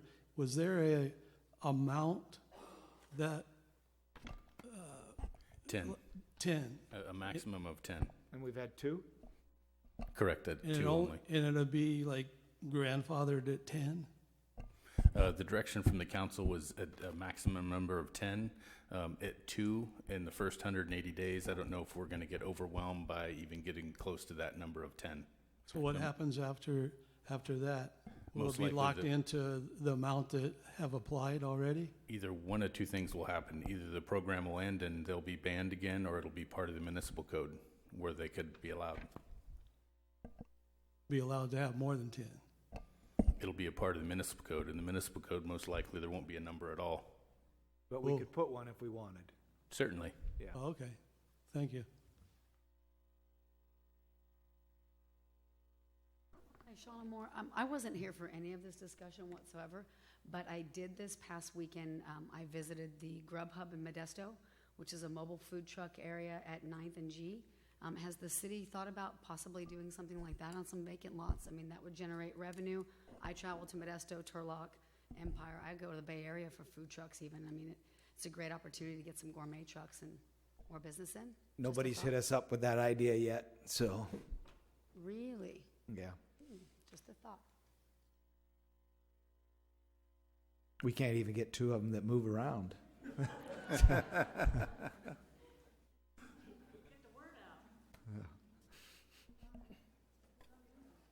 So, Jorge Guerrero again from Series. One of the things, a few days ago I was in Napa, and Napa, they have bunches of taco trucks. And one of the things that I was thinking, because I'm interested on this program, is putting some type of regulation if we're trying to preserve the beauty of our city and making our city look nice and not trashy and stuff.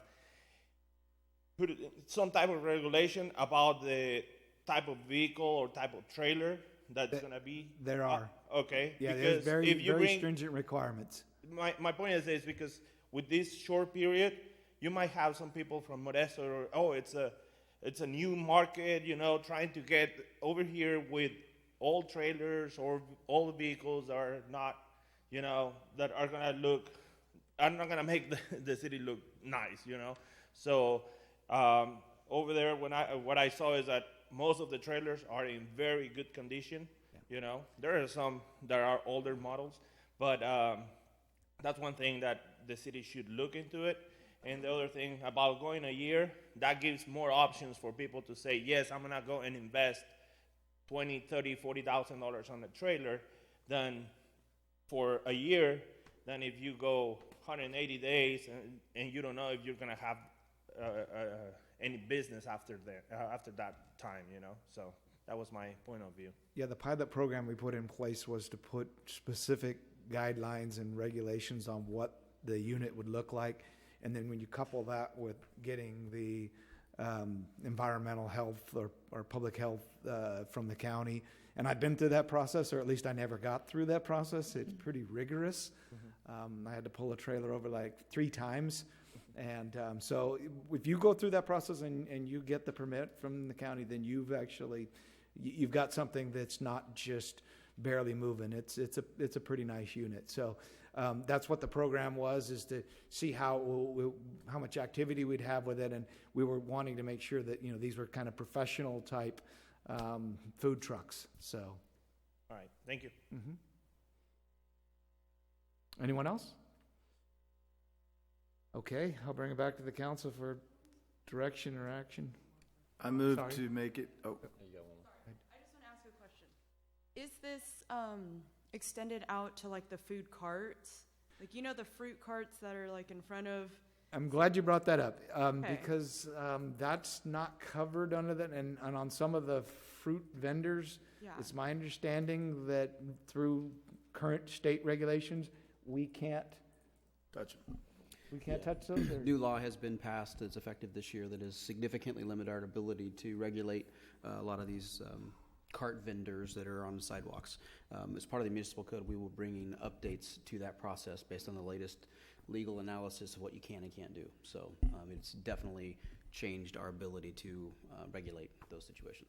So if you have a cart and you want to be in the parking lot, we can't do anything with you. But if you want to have a nice truck, we can. We can help you. So why is it that someone who has a cart doesn't necessarily need a permit or anything of that sort, and the city can't touch them, yet if you have a nice vehicle, basically restaurant on wheels, they have to have all these regulations? It was my understanding that in Sacramento, they decided that all businesses started from their homes and they shouldn't have to be burdened with permits? the permits and startups and everything. So what about like health regulations or? well, we're trying to dive into that and see, but Okay. yeah, trust me, we don't want them there in an unsafe situation. It's, Yeah. and we used to be able to do something about it, but now there's newer regulations that are not. So we're trying to figure out what we can and can't do and kind of wrap that, as little tight as we can. Yeah. So, Perfect. Thank you for the clarification. sure. I have a comment regarding those fruit vendors, the sidewalk vendors. Mr. Hallinan, isn't it true that even with the new regulations that the city could require certain things if it's related to health and welfare, that we can put things in place for those street vendors? That's the part that we're trying to dive down on to see. Actually, my office is working on that as we Is that speak. SB 946? I think that's right. Okay, because I actually pulled that up, and it looked like we do have the ability to do something with ordinance or resolution. We're trying to prepare a memo for all the folks we represent to try and get some of the details. We don't think it's very expansive, but that's probably the only area that we have any input on. Okay, thank you. So was there? a Yeah, motion? I'm making a motion to make it and extend it from 6 months to 12 months, 360 days at the start of September 15, 2019. I'll second. Okay, we have a motion and a second. Can we have the roll call vote, please? Councilmember Condit? Aye. Councilmember DeRosa? Yes. Vice Mayor Rhino? Yes. Councilmember Klein? Yes. And Mayor Viera. Yes. Motion passes 5-0. Okay, item number 13, motion approving a statewide mutual aid plan for the deployment of Ceres Fire Department resources and a reimbursement plan for the revenues received from statewide mutual aid assignments. Good evening, Council. At the August 12th City Council meeting, we discussed the statewide mutual aid system, and a few concerns came back from Council, which I addressed in this report. I'll hit some of the highlights, as I know you've had an opportunity to read the report. I met with Finance, and we discussed working together and come up with a process, working directly with Finance and Fire together, with the excess revenues would go into a equipment replacement fund, which is Fund 610, and that would go for helping us purchase apparatus in the future. The second part of what council asked was to come back with some options for where we would be allowed to go in the state. My first recommendation was to allow us to go anywhere within the state of California. The second option was, if we are going to put restrictions, to look at possibly the two southernmost regions. One of those regions does, however, extend up to the north on the eastern side of California. And the third option was to look at specific counties that the council would not want us to respond to. Okay, are there any questions? Saw a light. Sorry. Christine? I just want to clarify one thing. We're not getting revenue. We're not allowed to make a profit. So we are getting a reimbursement. It is for our actual costs. And so that's, I just want to clarify that for the record. It's not revenue, it's a reimbursement. Gotcha. Any other questions? Just on that point, and the working together with Fire and Finance, what we would propose to do is bring a report back to council showing the revenue that we received, the reimbursement, sorry, I'll get it right, the reimbursement received and the allocation of that reimbursement, what it covered in costs, and then the allocation to the vehicle replacement fund. So they would be showing the overtime covered, so that would go back, and then taking the remaining amount of that reimbursement and allocated to the vehicle replacement. Okay. At this time, I'll open it up for the audience. Does anyone like to speak on this item?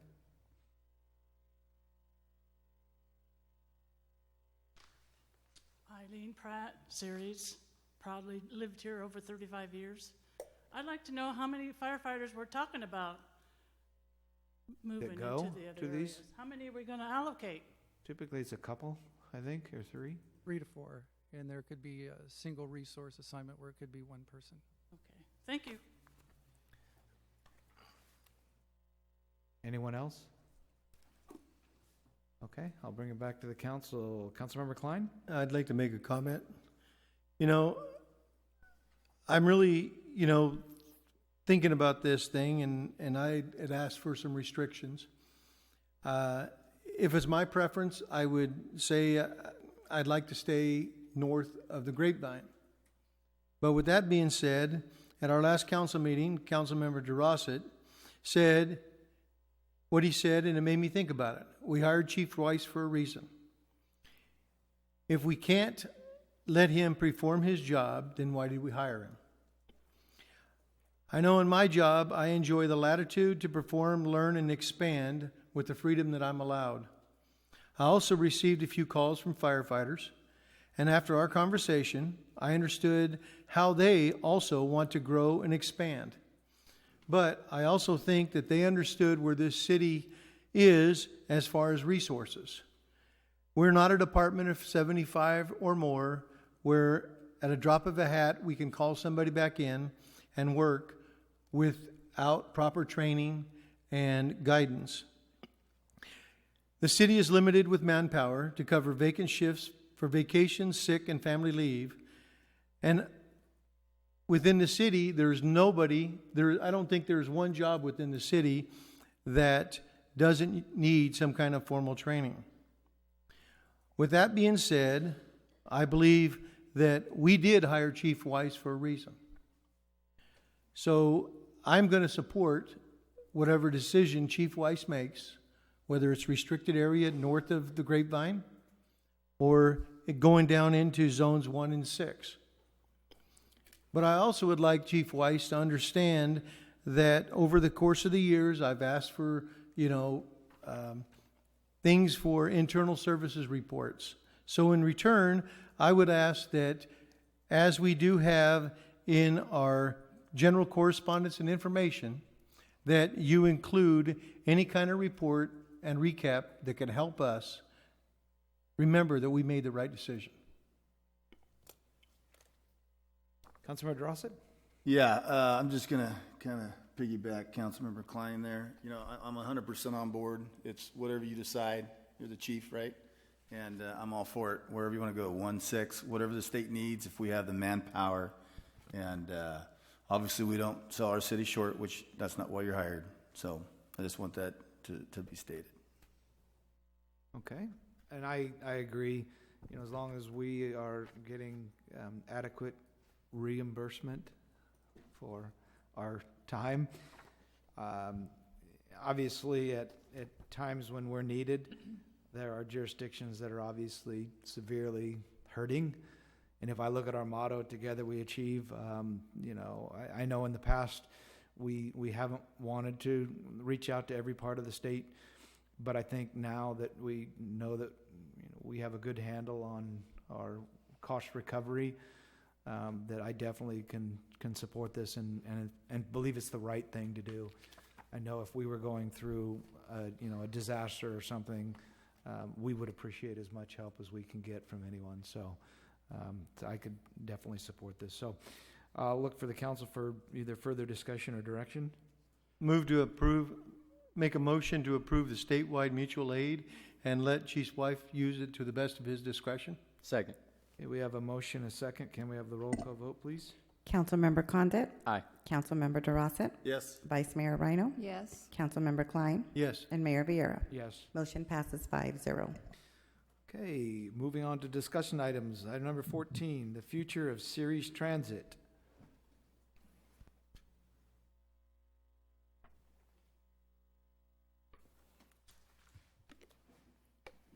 Thank you, Mayor. My name is Fred Kavanaugh. I'm the city's transit manager.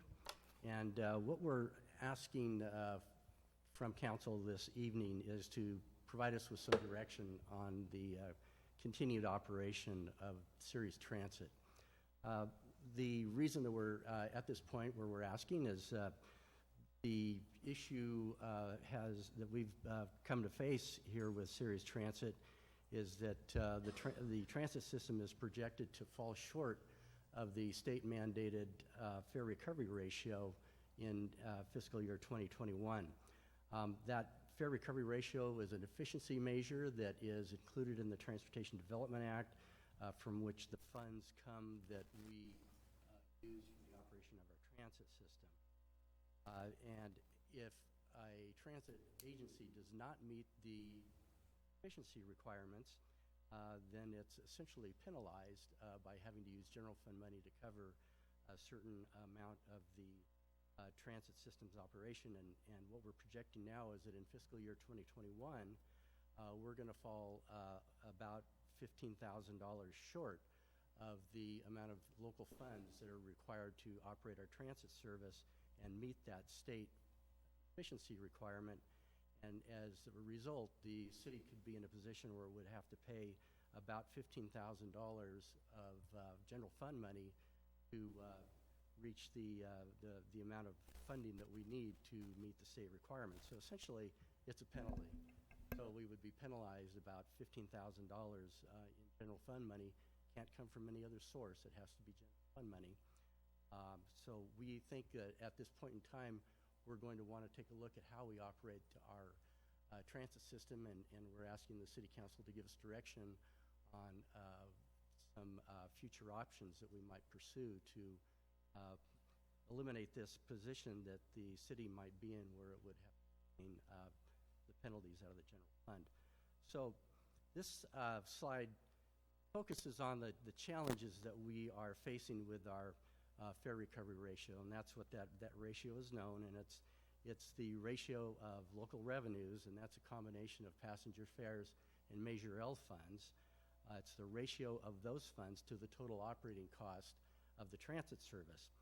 And that ratio had been 15% for a very, very long time, but it was raised to 20% in 2014 as a result of the 2010 census, in which the Stanislaus County as a whole exceeded 500,000 population, and as a result, the fare recovery ratio changed for the city of Ceres. A long story as to how you get there, but that's in essence what happened. So we made some significant changes in 2016 to try to improve the efficiency of the transit service. Unfortunately, that didn't come to fruition. The fare recovery ratio is slightly better than what it had been in 2015 when we were last penalized, but we are still projecting that we're going to be about $15,000 short in fiscal year 2021. And we are not the only transit agency that's been in this position. In the past, when the fare recovery ratio was actually lower than it is now, Riverbank and Oakdale Transit had to give up their operation and have it absorbed by the the Stanislaus County Regional Transit System. So we are also not the only transit system to be in a position where we are having our ridership decline, and we are seeing ridership declines and have since 2013. It's a nationwide trend. There's a lot of reasons that people speculate as to why that's occurring. I've listed some here, but the bottom line is that the cities that seem to have the biggest problem in declining ridership are cities that are suburban type cities such as Ceres with a low density population and essentially a low service level. So we've put we are in a position now where we are declining ridership just like so many other transit systems in the country are. I believe there's one transit system out of the top 50 cities in the country that has actually seen a ridership increase, and every other transit agency has seen a ridership decline since about 2013. So the options that we've come up with for the continuation of the transit system in Ceres are ones that the first one would be to enter into a memorandum of understanding with another transit agency in the county. That would be either the Stanislaus County, Stanislaus Regional Transit, what they call it, or the City of Modesto. Both of those agencies seem to be viable operations for the City of Ceres to align with and be absorbed by, and that would eliminate the risk that we would be putting ourselves in a position where we'd have to start paying additional penalties from the general fund for not meeting the fare recovery ratio. The other option, of course, is for us to continue to operate our transit system as we currently do, but that does not eliminate the risk of the risk of having to pay that penalty from the general fund. So what we're asking for is direction tonight from the council, and let us know, please, if you would, if you would like us to develop a memorandum of understanding with another transit operator, such that that other transit operator would absorb all of the Ceres transit operations. They would be completely responsible for everything that occurs with the Ceres transit service. The Ceres transit system would actually become a part of either the City of Modesto service, which is MAX, or the Stanislaus County transit system, which is START. And Ceres would not have any responsibility whatsoever for the transit service. In terms of an MOU, we would try to seek an MOU that gave the City of Ceres the most input on the operations that would be provided by those other transit agencies within the City of Ceres. But we've got to keep in mind that the City of Ceres did not meet the fair recovery ratio, and these other transit agencies are not likely to meet that fair recovery ratio either. So they would have to make decisions in terms of providing service to the City of Ceres that don't negatively impact their own systems. But they would be in a much better position to operate that service than we would be continuing on. And then, of course, the second, as I mentioned earlier on, before, would be for the City of Ceres to continue operating as we currently do. So if we could be provided with some direction this evening, then we would come back to you. If it were to continue or to develop an MOU with another agency, then we would sit down with the two agencies that I had mentioned, develop the best MOU that we could, and bring what we consider to be the best MOU with the best agency back to the City Council, probably, well, it's got to be no later than the first part of next year, in order for whatever agency we contract with to get set up to begin operating that service July 1 of 2020, because our current contract with our contract operator expires at the end of June 2020, so that we need to have something in place with someone else, either that someone else being another transit agency or that someone else being a private company that would be operating that service. But if we are with a private company, we would be the transit operator, and we would still be at risk of having to pay a penalty. So those are the two choices, and I've probably run through this too quickly to give you all the detail that you really need. But I would be happy to answer any questions that you might have. And I know your city manager has been, and engineering services director have both been involved in discussions with me on this. So I think between the three of us, we could probably answer most of it. Okay, Vice Mayor Rhino? If we haven't been able to meet our fare box ratio, why would the City of Modesto or Stanislaus County be willing to take us on, knowing that we can't make it and that they probably can't make it, and then they would be required to pay a penalty, correct? They would. The reason they would be willing to take it on, and I should mention I was the transit manager for the City of Modesto for 30 years, so I have a pretty good feel for this. The reason they would be able to take it on is because their operating expenses are so much greater than the City of Ceres that they operate 17 routes, 140 vehicle service hours a year. We operate 2,000 vehicle service hours a year. So integrating Ceres into the budget that the City of Modesto has would probably not even be noticed. It's such, the numbers are so small. So we carry 58 passengers a day. The City of Modesto carries 12,000 passengers a day. So it's just a very small amount that really would not affect the ratios that they are calculating, more than maybe 0.1%. So it is not something that I would be concerned about if I was the transit manager with the City of Modesto and trying to decide whether or not I should take on Ceres or not. So yeah, it's like a very low-risk scenario for the city of Modesto to take us on. And transit managers are always very interested in providing what they consider to be the most efficient services possible. And the city of Modesto, I know, has been interested in the city of Ceres transit operation for a number of years as a way to make both of their systems much more efficient. So I think there's a lot of interest in the city in operating the service, the Ceres service. Okay. Councilmember, I think it was you next. Yeah. Drossett? You said there's 58 passengers a day is what uses? That's what we're currently averaging. Yeah. And so when Oakdale and Riverbank dropped their service, they pick up anybody? And I'm sorry. Did Modesto pick up, or did they just stop their service? They have nothing now? No, they have service through Stanislaus Regional Transit. Okay. So the actual service level that was being provided by Riverbank Oakdale Transit Authority was changed significantly by START when it took over operation. But there still is service within Riverbank and Oakdale. It's less service, though.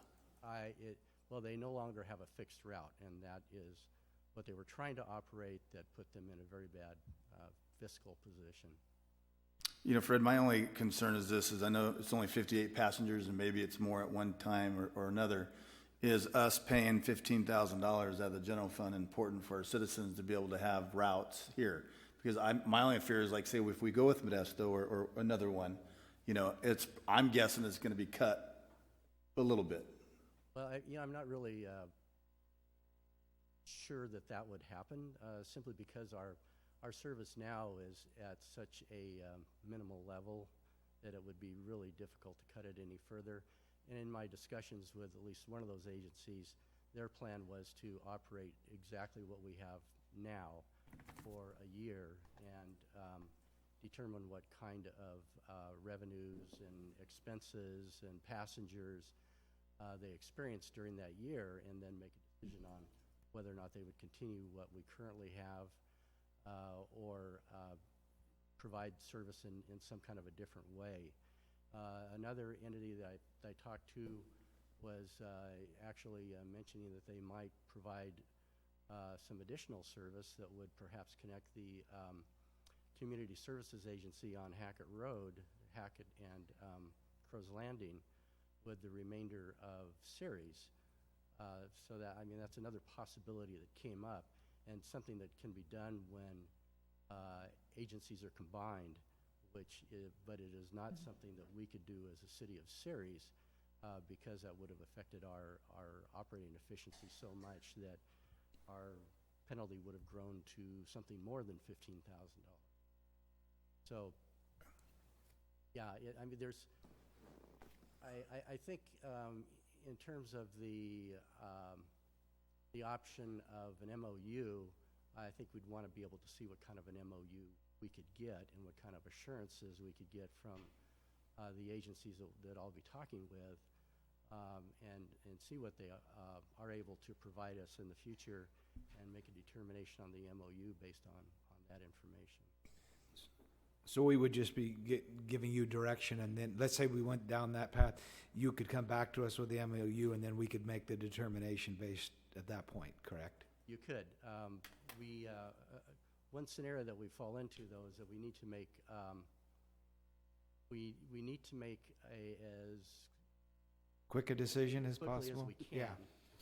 Simply because if we decided that we were going to operate in-house, and in-house meaning that we would continue to operate it ourselves, we would need to go out to bid for a new private transit operating contractor, and that does take some time.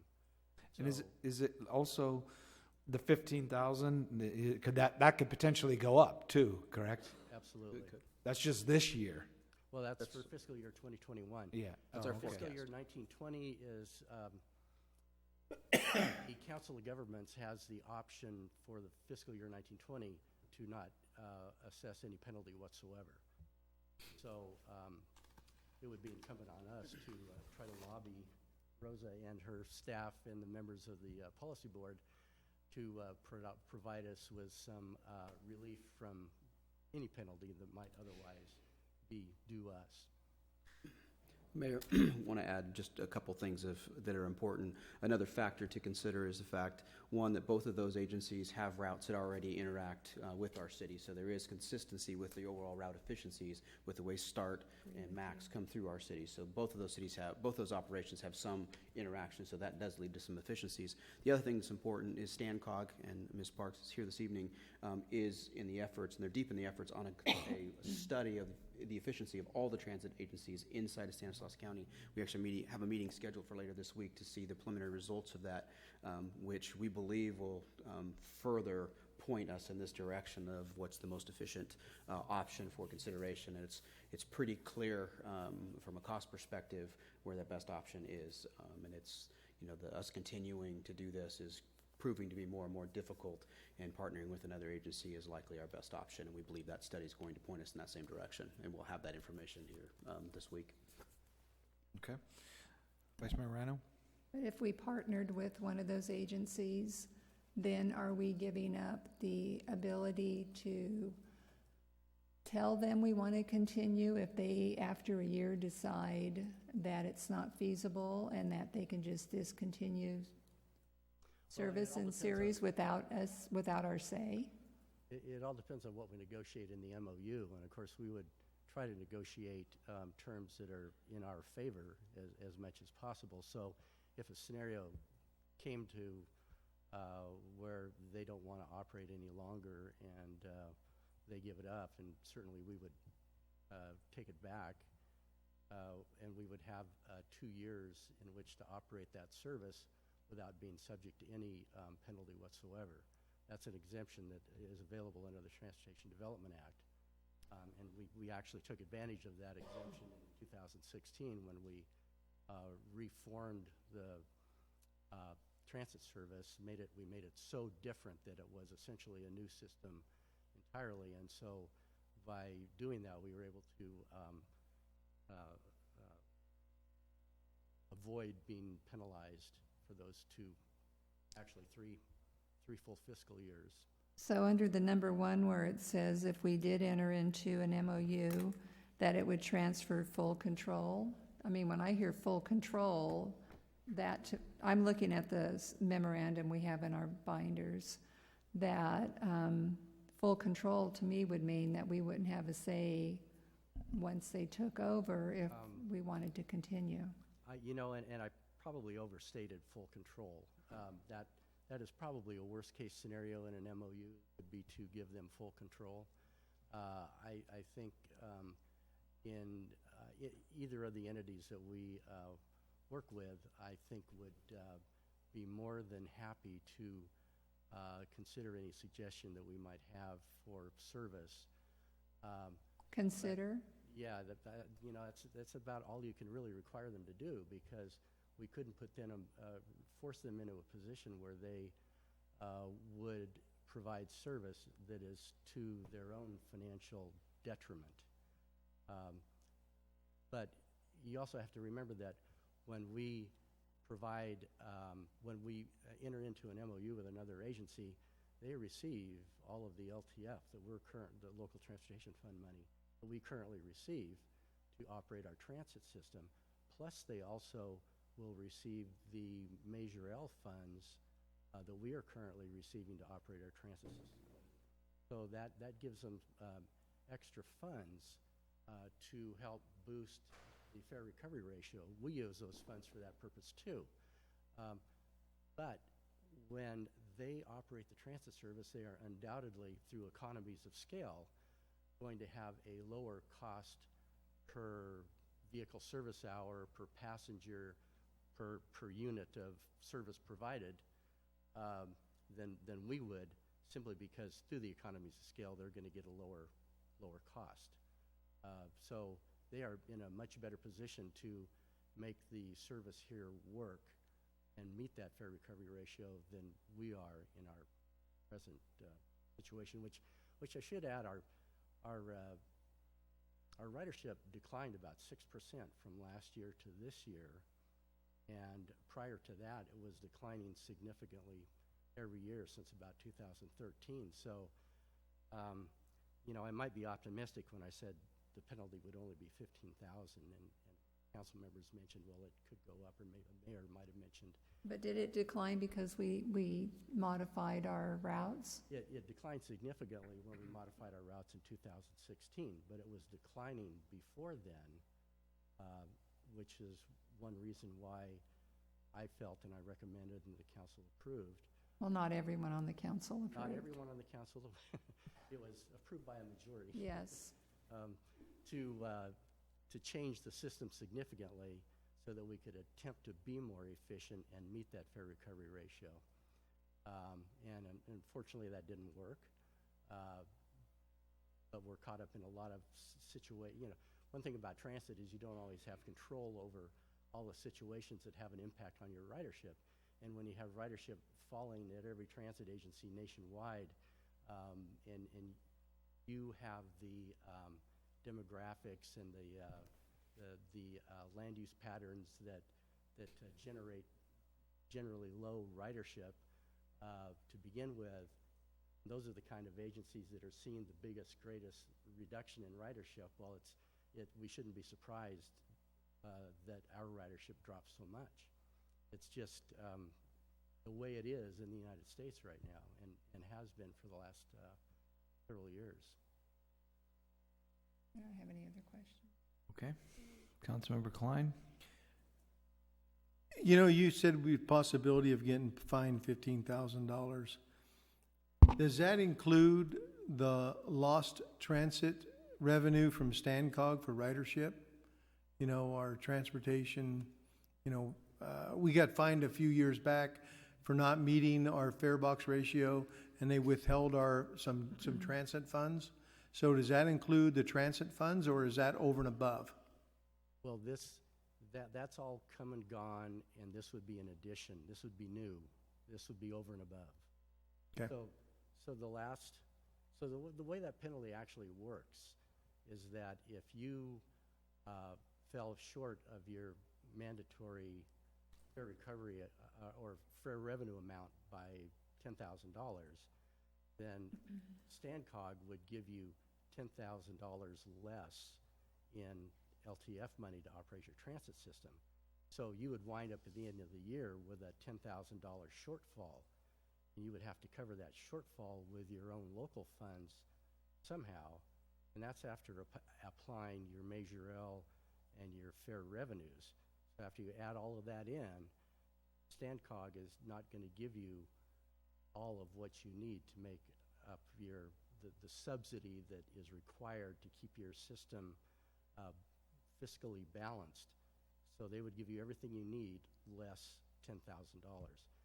And then the law says you have to come up with that $10,000 from your own local resources somewhere outside of your transit system.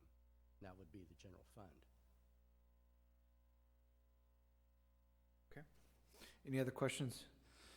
If not, I will open it up to the public. If anyone would like to comment on this item. Dave Pratt of Series. Y'all know I go to Modesto council meetings, and they seem to have, like all other cities, they have an issue with this. And they're constantly changing their routes and stuff and dropping different areas. And unfortunately, the ones they drop is the people that at least can afford expensive transportation. And it's interesting to see how Modesto would take over Ceres. You have two losing transportation. I realize right now most cities right now, they're giving the free bus rides, but transportation rides in order to reset this thing to stop the bleeding in the city.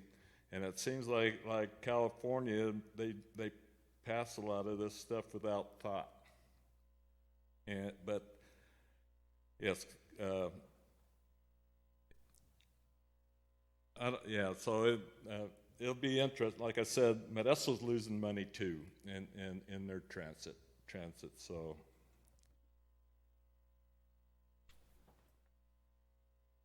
Or anyone else? Okay, I'll bring it back to the council for direction or action. I think that the council should entertain working with Mr. Kavanaugh and doing an MOU for Modesto or Stanislaus County to take over our transit needs. Okay, do we need a motion on this or just direction? It's set up as direction, but if you wanted to take a motion, we could take that as well, either one. Well, do I have a second? Second. Okay, so we have a motion and a second. Can we have the roll call vote on the decision to seek an MOU with another transportation agency, but we'll ultimately make the decision after we have that information? Is that what you wanted? Yeah, that's what I wanted to say. Well, he made the motion, I just seconded it. Oh, Councilmember Condit? Aye. Councilmember DeRosa? Yes. Vice Mayor Rhino? Yes. Councilmember Klein? Yes. And Mayor Vieira? yes. Motion passes 5-0. Okay, thank you. Did we want to take a 5-minute break? When we come back, we're going to continue on. Correct. Right? Yes. We're not going to cancel it. We're not going to cancel. Okay. You guys are sick. So we'll be back. Why don't we come back here at 20 after?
Let me get my stickies ready. Okay. Hey, did you ever?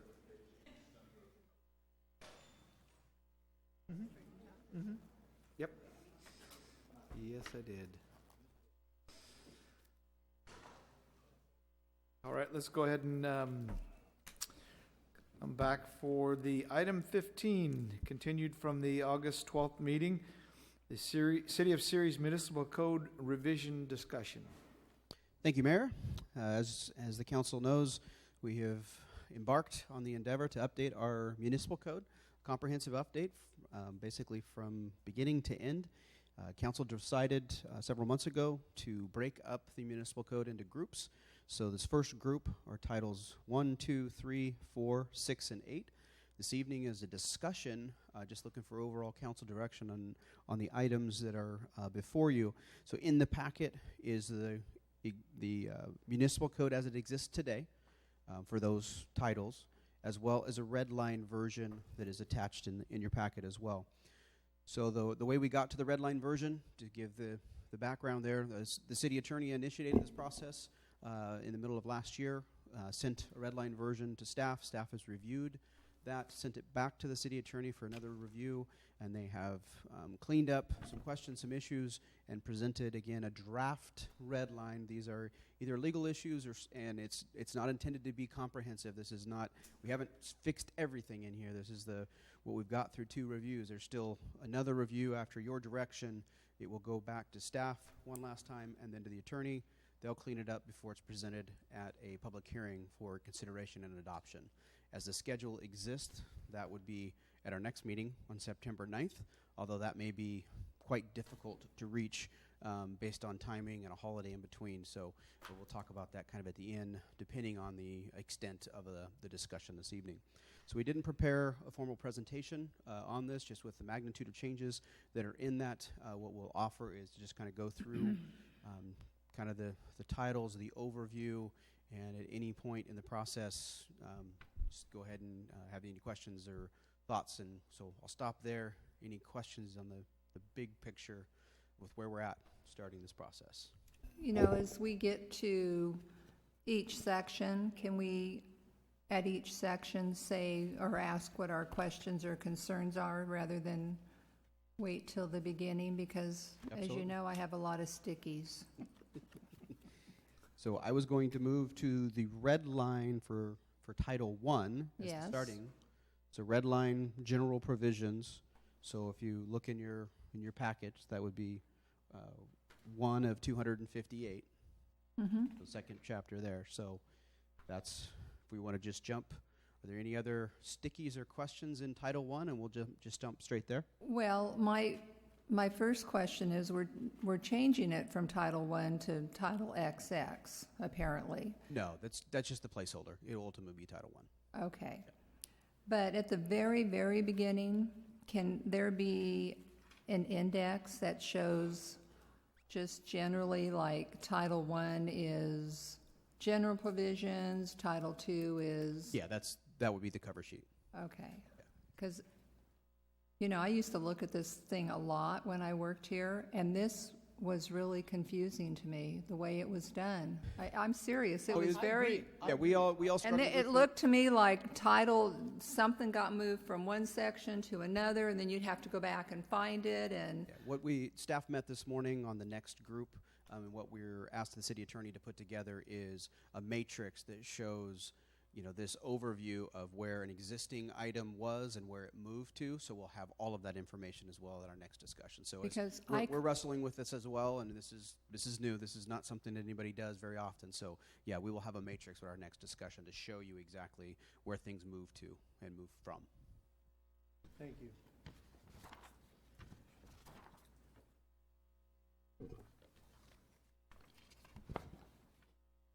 Okay, any other, so general provisions, Title I. So inside the Title I, definitions, the code adoption, city logo, type and seal, public posting places, local claims, appeal administrative decisions, appeals and judicial review. Those are the chapters inside Title I. So questions, comments of those items? We used to have a 108, which was the official newspaper excuse me, being the city of Ceres, but it was stricken. Did it get moved somewhere? I couldn't find it. It was on page, I believe that one was of them. just stricken. We don't need, because further back it's referenced as it being the official newspaper. We don't need to have an official newspaper. When we do legal notices, it used to say we had an official newspaper. Does it still? Do you remember? The current code does, but I believe we're not required to.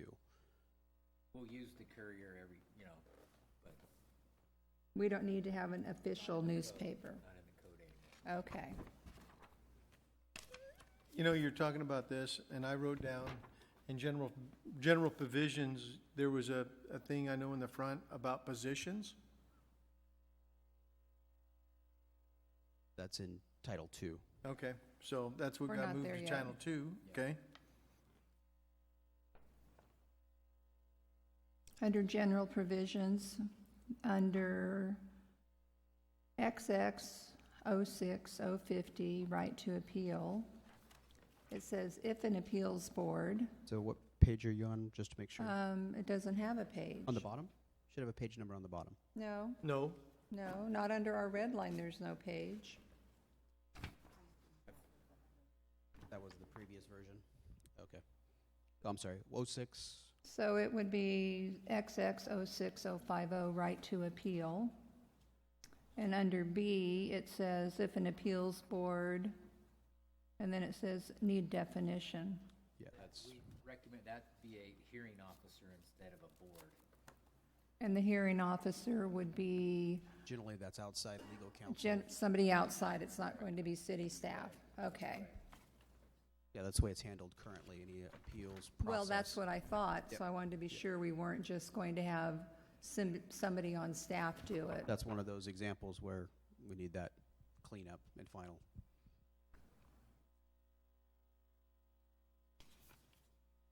Okay? Yep. Continuing Title I, 6 into 7 is the appeals and judicial review, and then 8, I'm sorry, 8 is that section actually has been removed. That's relocated. So with that, we're on to Title II. Yes. Okay, so Title II, Administration and Personnel. Chapters 1, Definition. Chapter 2, City Council. 3, City Manager. 4, Personnel Procedures. 5, Planning Commission. 6, Community Development Department. 7, Department of Public Works. 8, Police Department. 9, Fire Department. 10, Law Enforcement Officers. 11, Director of Finance. 12, Building Official. 13, Salaries. 14, Civil Defense. 15 is currently vacant. 16 is Civility Code. That is a new section.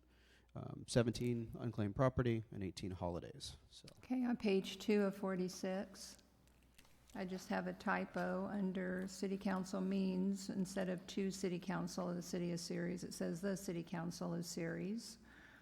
And then it says closed session means a meeting that begins with a public comment period. So this, where are you at again? I'm sorry. It says it's page 2 of 2 of 46. 46, and you said City Council. City council means, it's not Oh, means to, to, it gotcha. means, Yep, got it. but my question on closed session is that it says it begins with a public comment period, but our last meeting when we had our closed session first, I don't believe that we did a public comment period, and we're going to start, that's just going That's to be correct. something new. That will be correct? standard procedure anytime we go. For a standalone closed session, it should always open with an opportunity for the public to comment. on Okay. it. That is a procedure that we haven't followed in the past, and that is a procedure that needs to be Okay, closed sessions that are independent. When normally we're doing closed sessions at the close of a meeting, so you Right. have the opportunity for comment. But as a matter of practice, before you adjourn to closed session, you should ask for public comment. okay, on page 3, employee means a person employed by the city of Ceres and includes an officer, employee, or servant. We have servants. I, In the there definition- is a reason for that. I had that question There is a reason for that. There's a legal reason for No, having well, servant in there? There's a purpose for servant versus employee and officer. I believe it covers like volunteers, right, under some of Yeah, those it's, provisions. Something like that. Okay. Would you like more information on that? No, I read this thing, so I'm just, things that Oh, popped just out if at we- me. If there's things that we need to provide some more additional detail, we can provide that. Yeah, if the city attorney said it's okay. So then I go to page 4 of 46, and it's just a typo under meetings, 4th Street series, it's 1, 2, the third line down. Yep.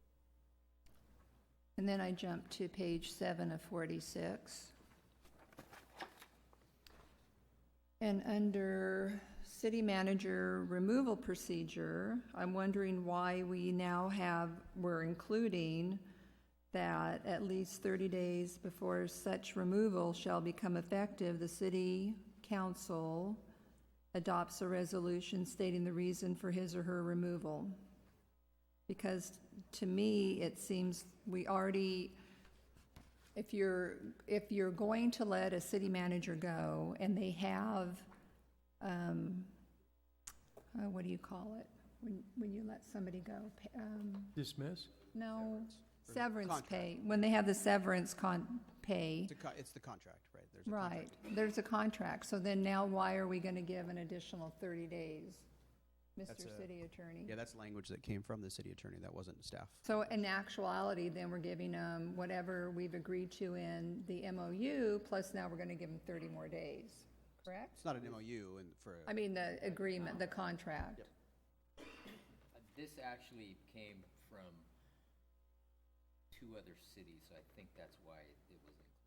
Well, I would not like to So see that in we'd there. suspend him and give him 30 days' notice and then bring him back? I mean, then he's fired? Yes. We can, I agree with Vice Mayor Rhino, that should be stricken. I mean, you already have your contract in place where you've agreed, if you got rid of them, how much you're going to give them. I suspect he doesn't need the 30 days because if they know we're getting rid of him, he probably has a pretty good Well, idea. that's Or her. probably true, Could but be I him, could be don't her. want to see it there. Yeah. Page 8 of 46. Why are we changing the word authority over employees to control? Why are we going to control? I'm on page 8 of 46. Title B? B, control, Okay, that, you didn't say where. I was just making sure. control over Under- department yeah, heads. And 03, said it 04. was authority over employees, but now we're going to have control. I don't see any issue with the authority or control. That's legal construct. I don't see an issue there. control is considered to be more specific, but we can just put it back.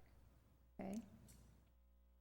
And then on C, all department heads of the city shall serve at the pleasure of the city manager and the city council. Is that true? I thought, Yeah. should that be there, the city council? That's the current. Yeah, that's why I'm current asking. language. No, that's- Current language Okay. requires city council ratification for both hiring and firing. That's where we have the contracts, or that's the relationship to the contracts we have to department heads because of the municipal code. So that's, I don't know, Tom, it's not Okay. necessarily uncommon, but other cities don't have that provision. It is purely at the discretion of the city manager. Right. I only have one other city that has that, All right. but we do. On page 10 of 46, city manager council table. I'm sure that the deputy finance director would like it to be DS, but it really should be DIAS, D-A-I-S. And then, do you see that? I thought that was corrected, but Well, on mine, it's DIAS. It was corrected? yeah, that's fine. Well, Okay. Residence requirements, I thought, I'm curious why this is even in here, because I thought there was a state law that said we can't require it. That, I spoke with the city manager about that this afternoon. So that will be stricken because we can't allow that. That's right. Now, can we require them to be with a certain amount of response time? I believe that is legal, but I defer legal. You can put restrictions on access as long as you have a good reason. That's been proven to be held up in the courts, but. As long as it's not a city-specific requirement. But we can say he's got to be able to respond within a reasonable amount of time, like, What's let's just say, Right, and that's an the hour? legal test, is that there's some relationship to that response. That's my understanding. Again, I'll defer to the city attorney. So a reasonable amount of time, is it an hour and a half? You usually don't put a specific time. Okay, It's just a reason. a reasonable amount of time. Right. Okay, So you want to have that put in there instead? a reasonable amount of time for, yeah. Like Is everyone else okay? Put some with that? proposed language there? Is that what you're looking for? Yeah, because, I mean, you know, we're not requiring him to live within the city. He's the only one that's listed that must have prior council approval to live without, with outside the city limits. We're strict, we're taking that away, so I think we should have some kind of provision in there. Otherwise, we get somebody that lives in Fresno and commutes every day. We shouldn't hire them. I mean, at the end of the day. Well, no, I understand, but. But what no, if? I agree. I'm sorry for cutting you off. Go ahead. No, but I agree with you, but you never know. I mean, I used to live next door to a guy that was a fire chief for Monterey, and he drove back and forth every day. You know, I mean, he did. That was his choice. And sadly to say, he got killed in a car wreck going to work one day. Oh, goodness. Yeah, it's sad, but, you know. My only thing is all of a sudden now Toby's our city manager and he moves to Concord. I know you're not going to move to Concord. But so are we going to fire him from going over there because of the? Is that reasonable? I don't know. I mean, reasonable That's is. what I mean. Reasonable could be. I don't think you should put in there because you can't. There's no limit to what's reasonable. Everybody's going to have their own viewpoint on what's reasonable and what's not. If he's not doing his job because he's not getting here when needed, well then we get rid of him or her or they, whoever they are. Right? I really appreciate that. You're referring to they. It helps. It makes me feel a little better.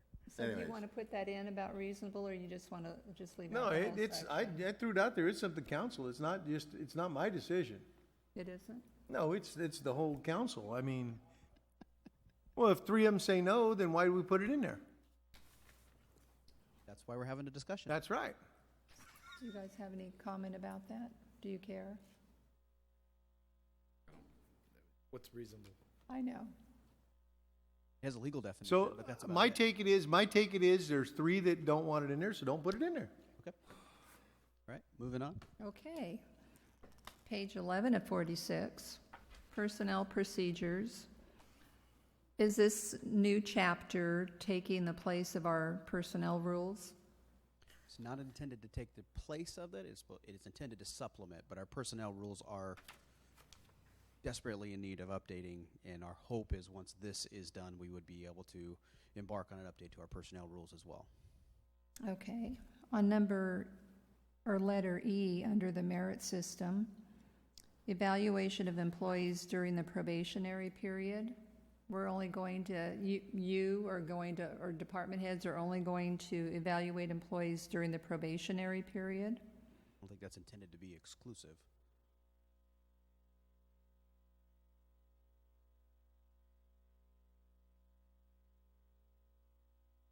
It just, I mean, that's not saying that's the only thing that are going to be in the personnel rules, right? At the top of that. No. The merit system of employment is No. hereby established. What I'm getting at is, you're going to only evaluate employees during the probationary period. So when their probation is over, then they don't get evaluations again? No, of course not.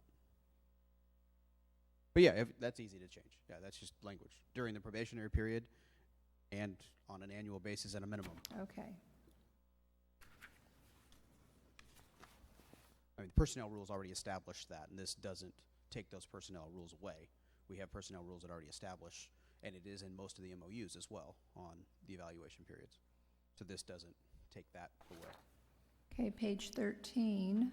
I probably already know the answer to this, but it looks like the non-voting student commissioner is being eliminated.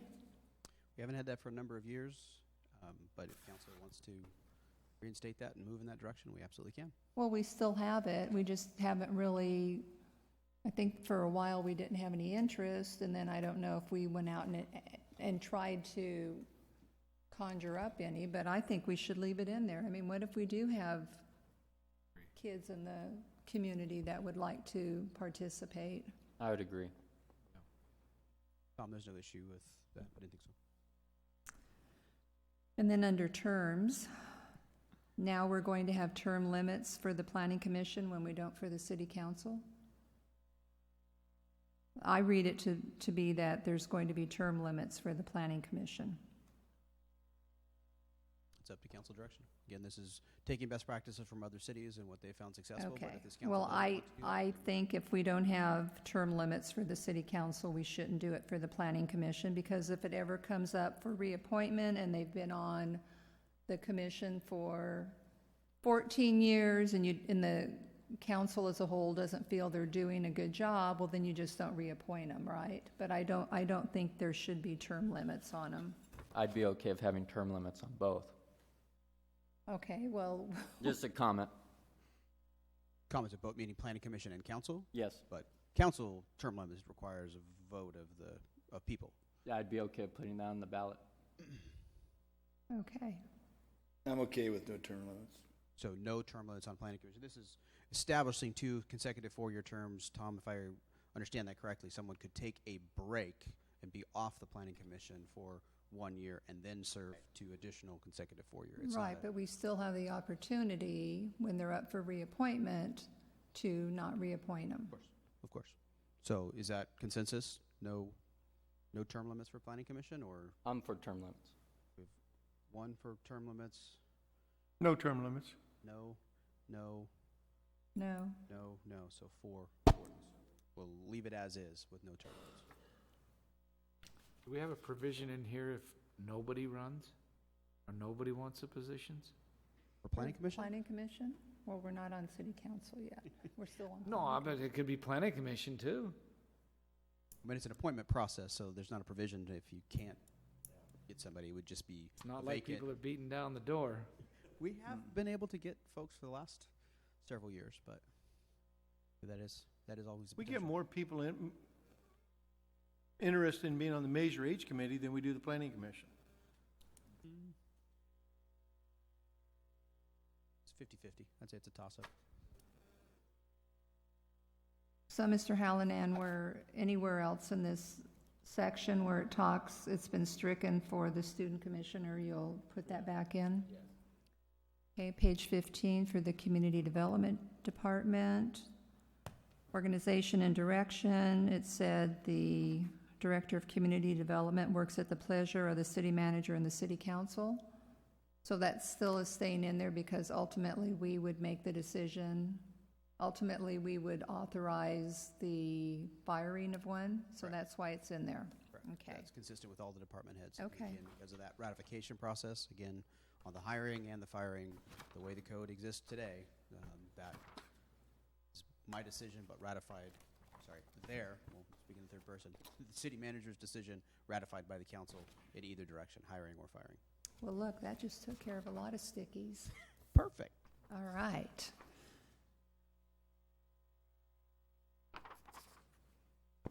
I'm looking for more. Oh, now I'm going to go all the way to, I guess I'm still under Chapter 2, Civil Defense. It went from civil engineering to, I'm not sure what it is. What is the department called, Mr. Hallinan?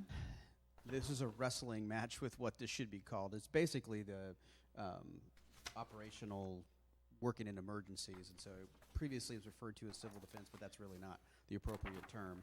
It's really the participation in the disaster council. Disaster council, actually. That's actually a better language, is disaster council. What's the bottom say? 53. Page 53? No. That would be Title II, Chapter 14. So that's really laying out the emergency procedures and the disaster council that exists already. These provisions were put in place many years ago on how we work together operationally in the case of emergencies, flooding, and those type of things on a countywide basis. Okay, in that same chapter, 14.120, Director and Assistant Director of Emergency Services. There is hereby created the Office of Director of Emergency Services, the Fire Chief. I don't see. It used to be public safety, so when we had public safety, that was deferred to as Right, the but public then safety director. it looked like shall be the Director of Emergency Services was stricken. It So- should be the Fire Chief shall be the Director of Emergency Services. Correct, yeah, that last piece shouldn't have been deleted. Okay.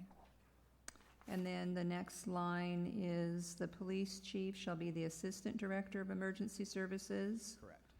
And designated as the city's emergency manager. That piece, that should, I believe, Chief, I think that should be under the top one, right? The emergency manager, that should be under A. We'll verify that where that emergency manager goes. I Okay. believe that should be under the top. So again, in previous structure, we had a director of public safety, which was the police chief, and the deputy was the fire chief, and that was that structure. So we've kind of flipped that based on how OES operates today, where it's much more common for OES to be on the fire side of coordinating those emergencies versus the police side.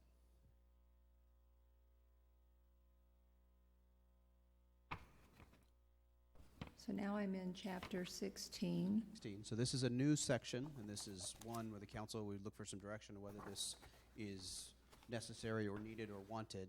This is a section, this whole title was adopted in a couple of other cities that our attorney represents as a suggestion. But again, if the council does not want to include this, doesn't have to, but there are some provisions that have other cities have found useful. I don't know, Tom, if you wanted to add any additional language there, but it's 16.110, an appointed city official may be removed from his or her position on a board or commission by a majority vote of the city council. As an example, every January, the mayor has a list of the different boards or commissions that a council member may be appointed to. So if mid-year that were to change, it would have to be a majority vote of the city council. It couldn't be a decision, say, that the mayor could make by himself. Is that correct? I believe so. Tom can speak. I know that that's happened in other misconduct issues where the city council has stripped a particular member Well, of their assignments Okay. by a vote. So Tom, It's one of those, frankly, it's usually one of those cases of egregious conduct, but you can't do much about it, and this is the most about it, frankly. But what I'm saying is the mayor, if it was in January when we have that list of Right. the different committees we belong to. So if something happened 6 months later and he didn't want somebody to be on a committee, it would have to be the majority of the council. It would not be the mayor's Right. decision, even though the mayor came out with the list to Right, begin it's with. just a recommendation. that's Okay. ratified by the full council. Okay. Is everyone okay with that whole? that whole Title 16 with the civility code, is everybody comfortable with that? Pretty comprehensive. I'm okay. Head nods? At least one okay with civility code staying in? Two head nods? No, I'm okay with Okay, it. well, you Oh, were- I'm You okay. were a first head nod, so. Okay. Seeing two, you okay with it? Mayor, you okay with it? Yeah. Okay. Councilmember Condit? What misconduct I've done here.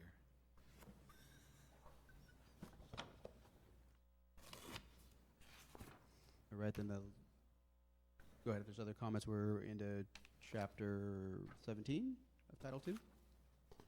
Unclaimed property.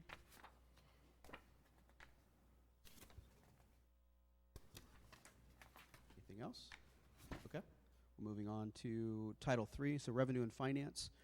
So one important note in revenue and finance is there were a couple items moved out of Title III into Title IV. And Title IV is now basically moved some things around from Title IV. So Title IV now has kind of the purchasing and public contracting piece that's now in Title IV that used to be in Title III. So that's an important distinction that moved from 3 to 4. So Revenue and Finance, Title III has gotten a little thinner, but it's still, a pretty significant chapter, obviously, in how we operate, and the duties and details of the finance director are laid out in there as well. So we'll jump right into Title III. I don't have anything until page 53 of 70. And that would be 3.09190. And it reference shall be published at least once in the Ceres Courier, the official newspaper of the city, which Clean up. back in we got rid of that. Yep, clean up. I think that just was missed. Okay, so you got that. Yep, we'll clean that up.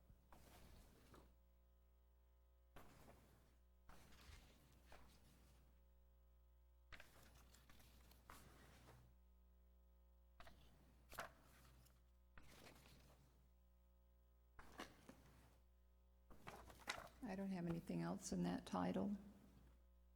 So all the way through 3, we spoke this evening again about business license tax and that purpose. Just wanted to make sure, again, that business license is, as it's stated, is intended as a revenue generator, not as a regulatory function. And that is consistent with how most cities do that. Tom, anything to add there? Unless council wanted to provide some different direction. It has not been used, again, per this municipal code as any regulatory function. It's purely from a financial collection of business license. Well, I think it would be kind of hard on businesses if if the council were going to sign off on every business license. I mean, I think that would really impede a business from being able to start up. Absolutely. That would be my feeling. I know as Tom Westbrook and I talked about this on how many business licenses he's signed off in his career with the city. It's, in the thousands. Most of these are permitted by right, and they're coming across the counter, on a pretty regular basis. Could we make it restrictive in such cases as tonight with the methadone clinic for specialty? I think we're better suited, as Mr. Westbrook indicated, doing that through a zoning action rather than business license. It has much more teeth and much more applicability to those specific uses that we're concerned about rather than business license. Could you do it through both? You could, but I think you get on weak legal grounds on the business license piece. I'd be for doing both. So if I understand you right, we could do some different zoning for that type of business like we do with the cannabis? Correct. Yeah, we could create requirements for a particular business that falls in a category that requires a CUP, right? That'd be the easiest way. If it's conditionally approved, then you get public hearings, you get all this process, and that puts you into that category which you have full legal authority. CUP, you can dictate where it goes to, Planning Commission, City Council. If we were to try to do something with business license, I don't know how we would, Councilmember Condit, I don't know how we would know ahead of time which business it is that we want to target. I mean, in this the case, methadone clinic isn't your everyday business. So I would just do specialty businesses, rehab facilities like that. I would try to focus more on that, those specific small realm of businesses. But no, not for every business. Absolutely not. But then again, how do you, when you say a specialty business, what is a specialty business? Well, a methadone clinic is obvious, I would assume, than from a restaurant. Well, that's true. So you say that for a business license for a methadone clinic, you want us to sign off on it. Sure. But that would be the only one you'd want to put in the business license, because there's no way of us knowing what the next thing is going to be that might...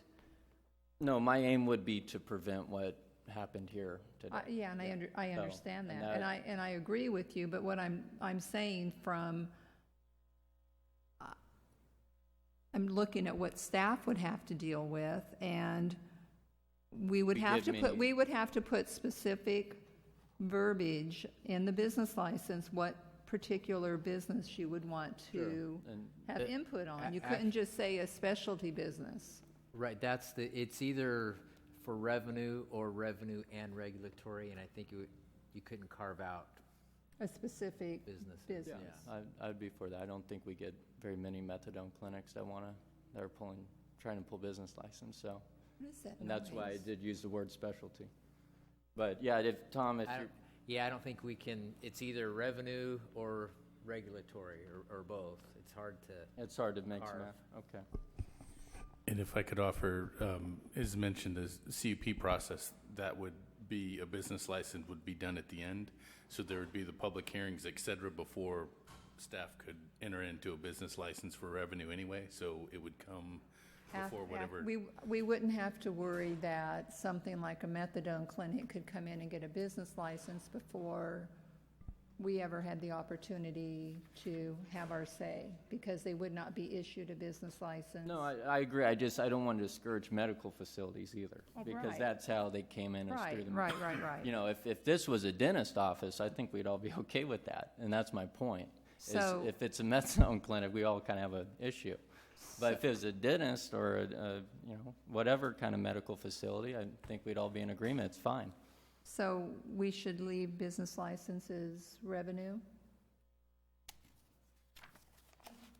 I believe so, because I believe if I don't- we put them through the conditional use process, they've got to get planning commission approval, they've got to get city council approval, and then we want to turn around and approve the building, and we've already done that twice. Right. So, I mean, it's kind of redundant. I mean, we can do it, but, I mean, as long as legally we can do it. But I think we would already have done that and vetted something so that we wouldn't have had what happened tonight, because you'd have to have two bodies approve it Correct. before. Yeah, that's why I'm okay with leaving business licenses revenue. I don't know if everyone else is okay with that. I'm good. Nodding heads. Councilmember Klein? I'm fine. Yeah, 4-1. All right, so anything else in Title III? No. All right, so moving to Title IV, as I mentioned, Title IV moved a couple items that were previously, get a reference back to that, previously in Title III, and a couple other items in the previous version. The version as it exists today in Title IV has shopping carts, and it's one other item. Where did shopping carts go? So that's moving into the code enforcement section. So that'll be for discussion at the next meeting. Is that where massage parlors went to? Yeah.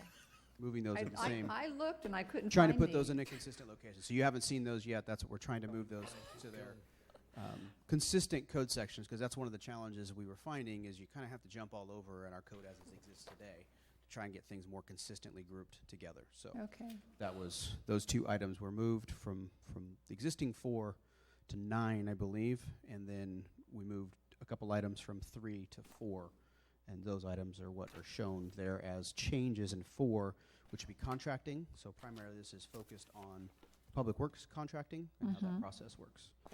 So under the very first paragraph, it was stricken, for purpose of this section, local bidder shall mean a business holding a valid city business license. Where you The at local here? bidder is no longer someone that has a valid series business. It's under 04.010, local bidder preference. And it's 1, 2, 3, the 5th line from the bottom of that paragraph.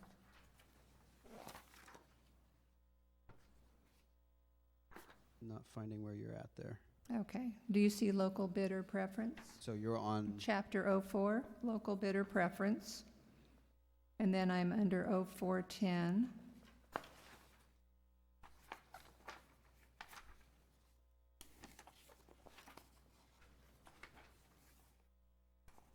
what page, you don't have a page number on that? Because it was restated in that general provisions. This was in the one I got 2 weeks ago. So 01, 04010. Local bidder preference.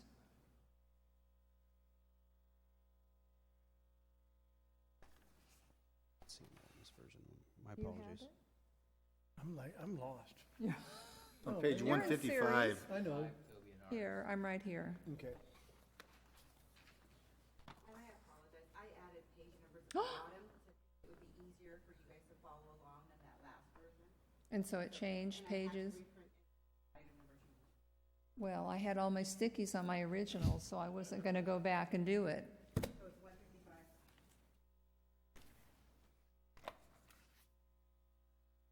Okay, my apologies, so we're on the right spot there, so 155 Okay, at the so top, like the fifth line up on the first paragraph, for purpose of this section, local bidder shall mean a business holding a valid city business license. You don't have that either? Again, I'm not finding that.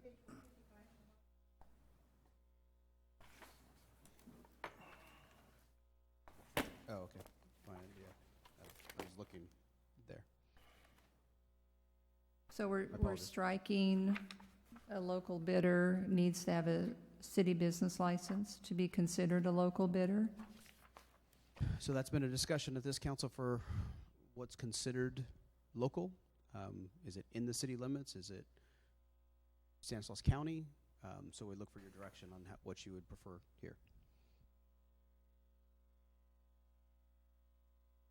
So as that's defined, right there, the principal place of operation within the municipal boundaries, so that's in the city limits, is considered local and eligible for that 3%. And again, this Right. doesn't, That'd be the only one. correct, and that doesn't, that's the only thing that applies today, and that's the way it stands. And that, again, that doesn't count on public works projects that are subject to the public contract code, because we can't use that preference for public contract code. So you'd only be for other goods and services that are not covered under the public contract code. So if council wants to, again, based on past direction, we've expanded that definition a little bit, what's considered local. But from a staff perspective, if local is inside Well, city limits. I think when our chamber has done a promo about shop local, we maybe should keep it shop local. But again, some people's definition of local, that's what we're asking. So Well, local to me is the community that you live in, In the but city limits. that's my Okay. opinion. So leave it as is. Well, we have 4 other people.